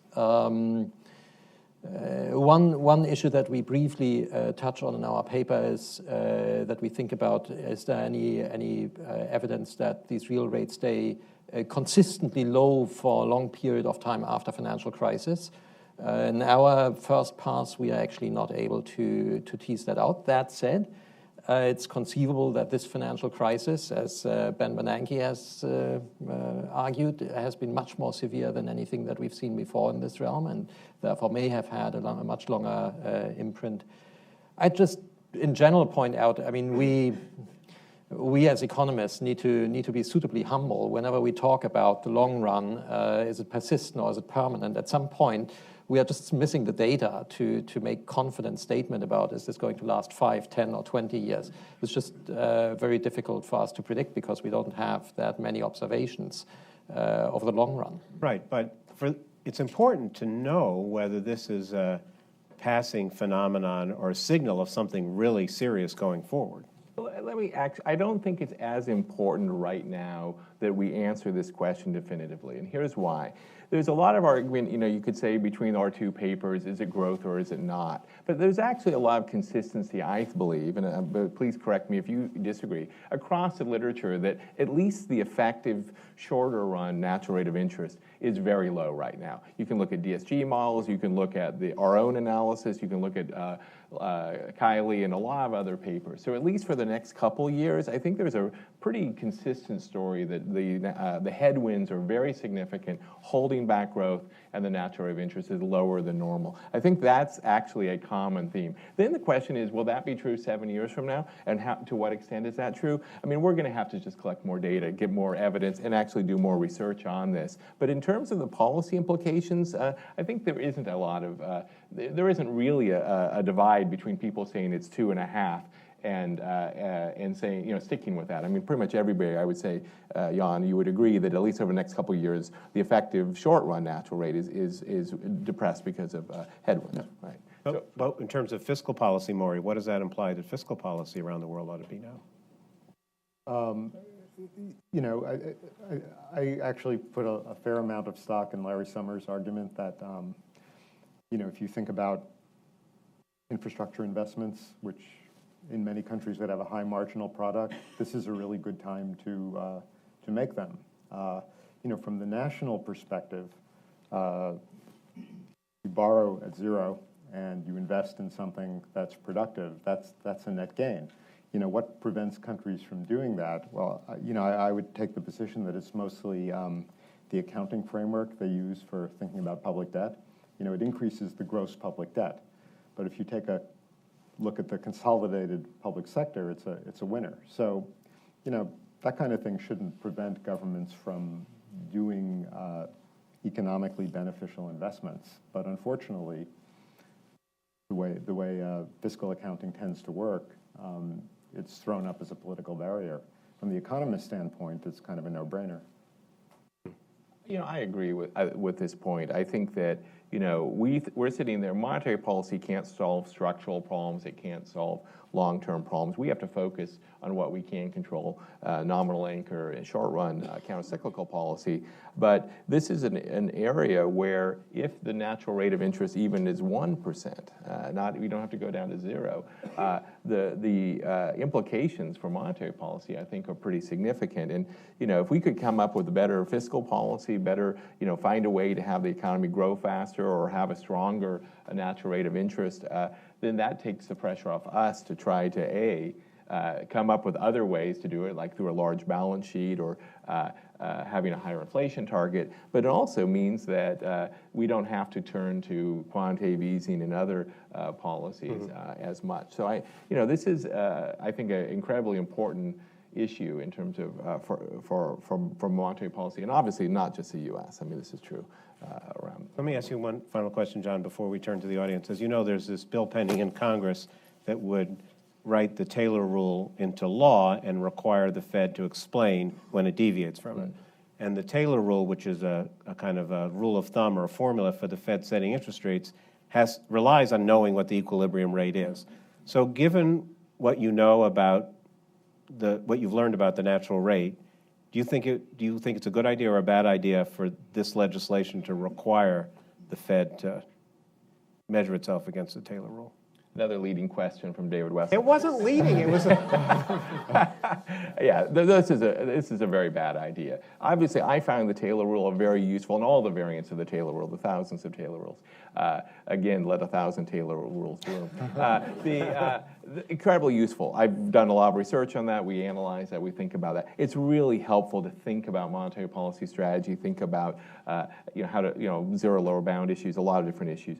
But in terms of this, even just on this narrow issue of the natural rate of interest, I think the two things I've learned from both my experience but also research is the natural rate of interest is not a constant. I think everyone agreed on that.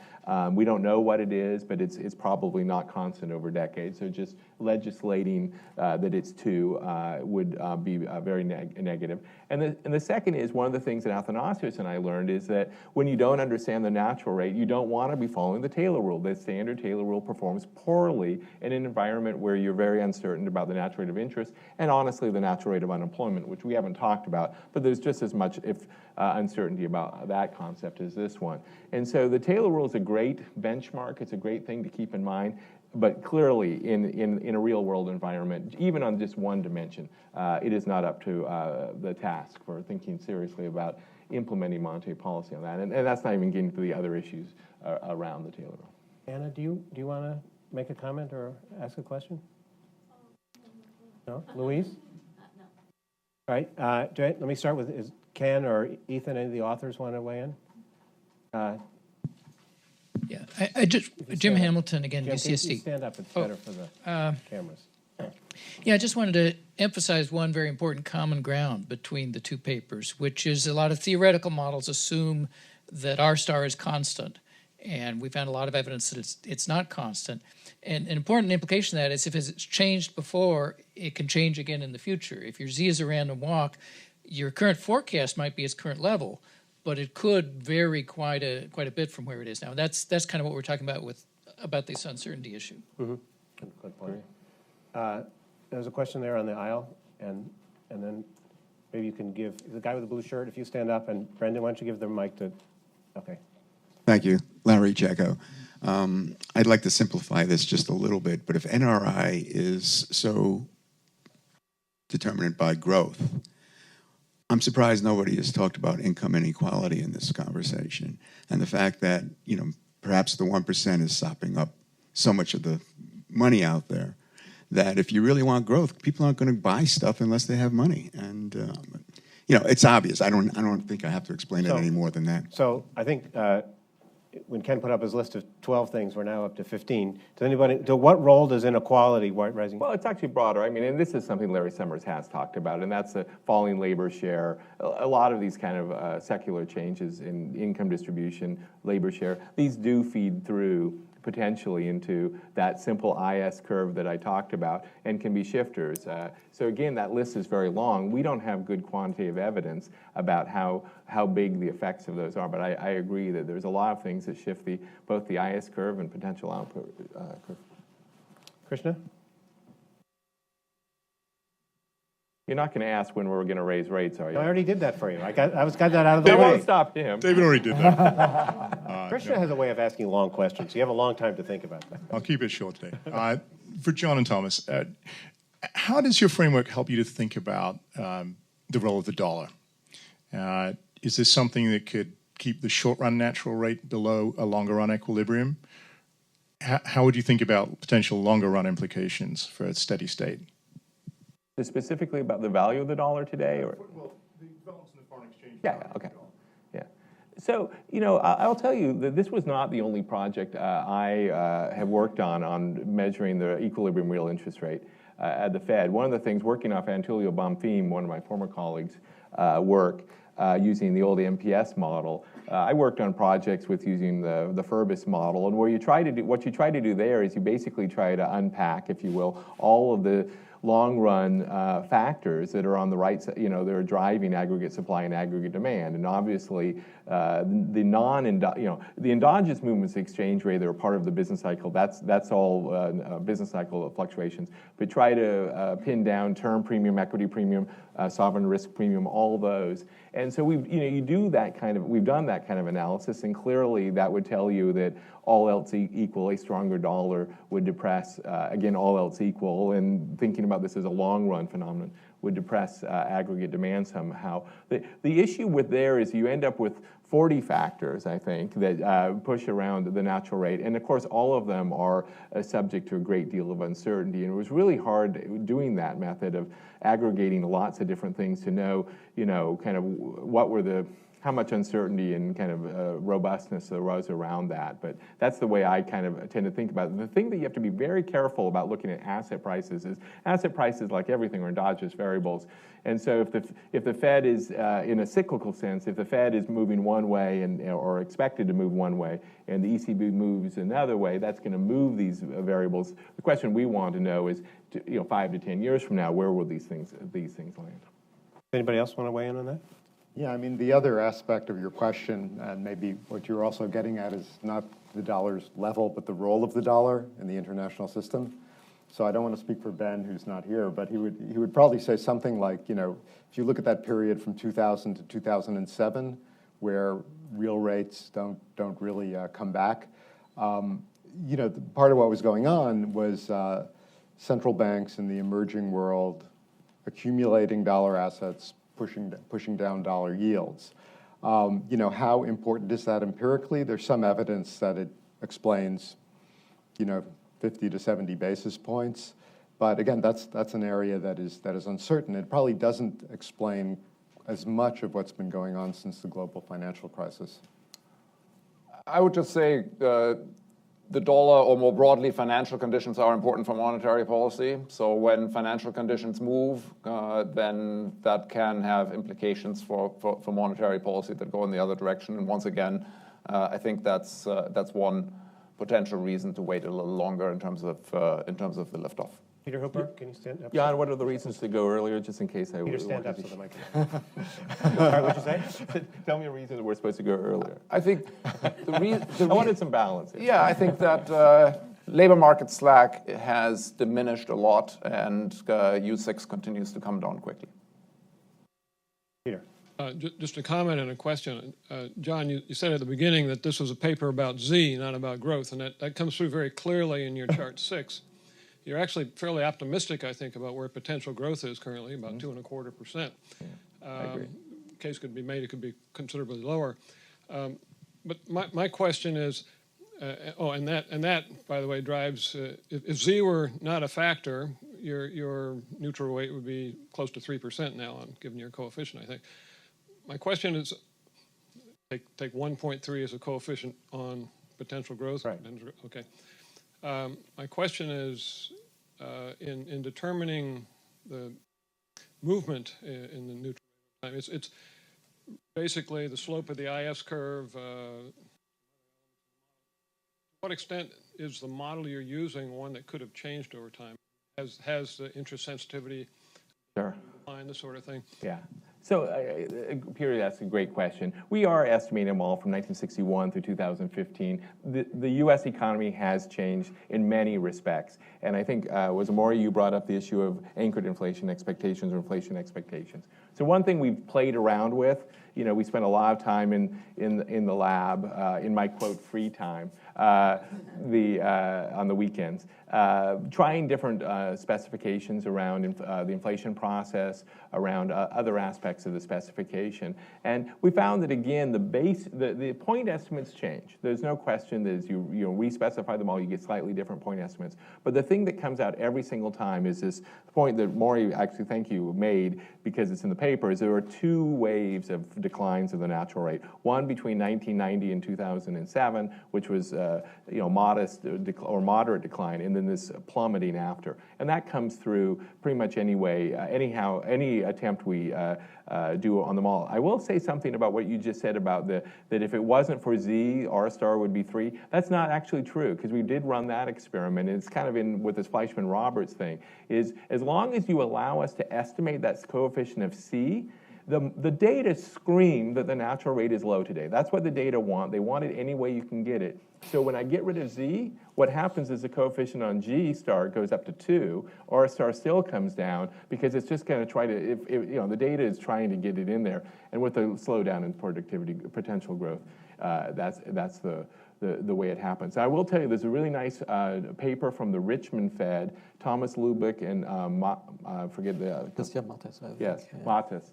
And what they do is they do a stochastic volatility, time-varying parameter kind of model, the fanciest Bayesian estimation with everything moving around at once. And they estimate that model, and they end up with estimates of the current natural rate of interest, which are not 0. I think it's about a half percentage point around there. It's a little bit above ours, but it's very consistent with ours over the last 35 years. So that gives me a little bit, we mentioned this in the paper, a little bit of confidence that maybe our model is wrong. I mean, any model you write down is wrong. But when you do it all these different ways, you kind of find the same patterns. Does any model predict that the rate will rise again? If you assume. If you assume it, okay. Jason Cummins in the back. Thank you, Jason Cummins. Normally a questioner asks a question, but I'm actually going to answer a question that was posed, which will present a little bit of discussion. So David's first question was about why are rates, what's the rationale for raising rates if the paper has R star estimates of 0?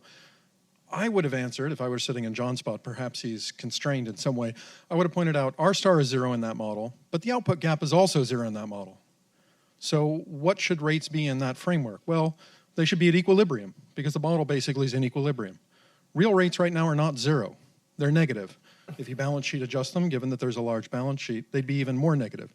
So rates right now in that model, if you spit out a rates path, actually has nominal rates going up a bit, higher than they are here. So I would have answered the question a bit differently by saying that yes, rates are low in that framework, but they're above even where they are now with a natural interest rate of 0 because they have a 0 output gap. So I agree with most of what you said. I think that if you think about this as a Taylor rule, it would tell you the intercept of the Taylor rule is 0. If in core inflation's running at 1.3, so you would be at 1.3 for a funds rate if you're kind of starting point. Then there's the coefficients on the inflation and output gap, and I agree the output gap term probably is relatively small. But the inflation term, we are below 2% inflation. So the reason I didn't want to go into that is it really depends on your views on also what's your response to inflation and all that. But your basic point, I think, is valid. It would tell you that the equilibrium nominal funds rate is, even our estimates would tell you it's 2. And assuming we were in equilibrium, we wouldn't stay at 0 interest rates forever. Maury? Yeah, I mean, the great danger is that we're at the 0 bound. We're not in a standard Taylor rule situation, and inflation has not risen to its target level. So what if you raise the interest rate the nominal interest rate and the economy worsens and you get more deflation and the real interest rate goes up. I think that's sort of the nightmare scenario that people worry about when they say the Fed, there are risks, the Fed should wait. Mr. Brown?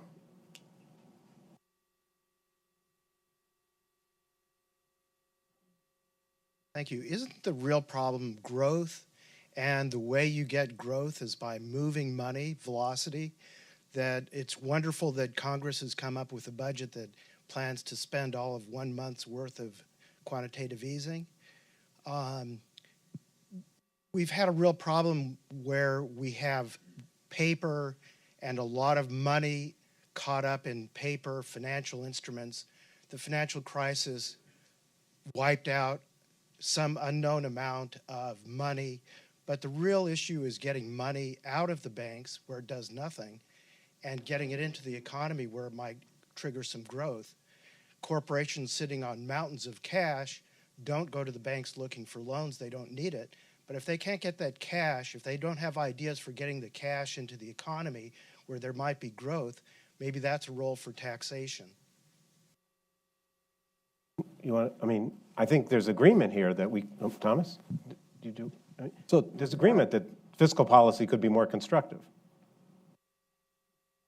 Go ahead. So one thought that's triggered is, of course, what was observed earlier. I mean, we may be in a period where actually we have an unusually high degree of risk aversion that may last for a long, long time. And the factors that you mentioned may be a manifestation of that very high degree of risk aversion, that maybe people felt they got burned very badly in ways that they had never imagined before during the financial crisis. And this is just leaving a very long-lasting imprint on various types of economic behavior. So, I actually do believe that, those kind of factors are affecting aggregate demand, if I can stick to Econ 101 kind of ideas here. I think they're affecting aggregate supply, too, for these reasons. Risk-taking is less, investment. I live near Silicon Valley, so I can't actually believe this since everyone's inventing a new world every week. But, there may be depressing investment, innovation, and things and lowering potential output. The problem is, to the extent that we've tried very hard through monetary policy to create greater risk-taking, to basically reduce, interest rates and cost of capital. I think, we can debate whether monetary policy has been optimal or not, but there's no question that we've done enormous measures for accommodation, $4.5 trillion balance sheet, low interest rates for 7 years. So to me, some of these things are outside the control of monetary policy. The risk appetite, the firms sitting on cash, as opposed to investing in productive capacity and increasing aggregate supply. I think the fact is that plus or minus 1%, we're close to output gaps are relatively small today. So it's not just demand. If you're really thinking about why isn't the economy growing faster, we could say that some of it's demand, but I think a lot of it is actually the supply side of the economy is just not growing very rapidly, and that is the demographics and productivity. Neil, do you want to take a shot? No? Okay, with that, please join me in thanking all our panelists and presenters.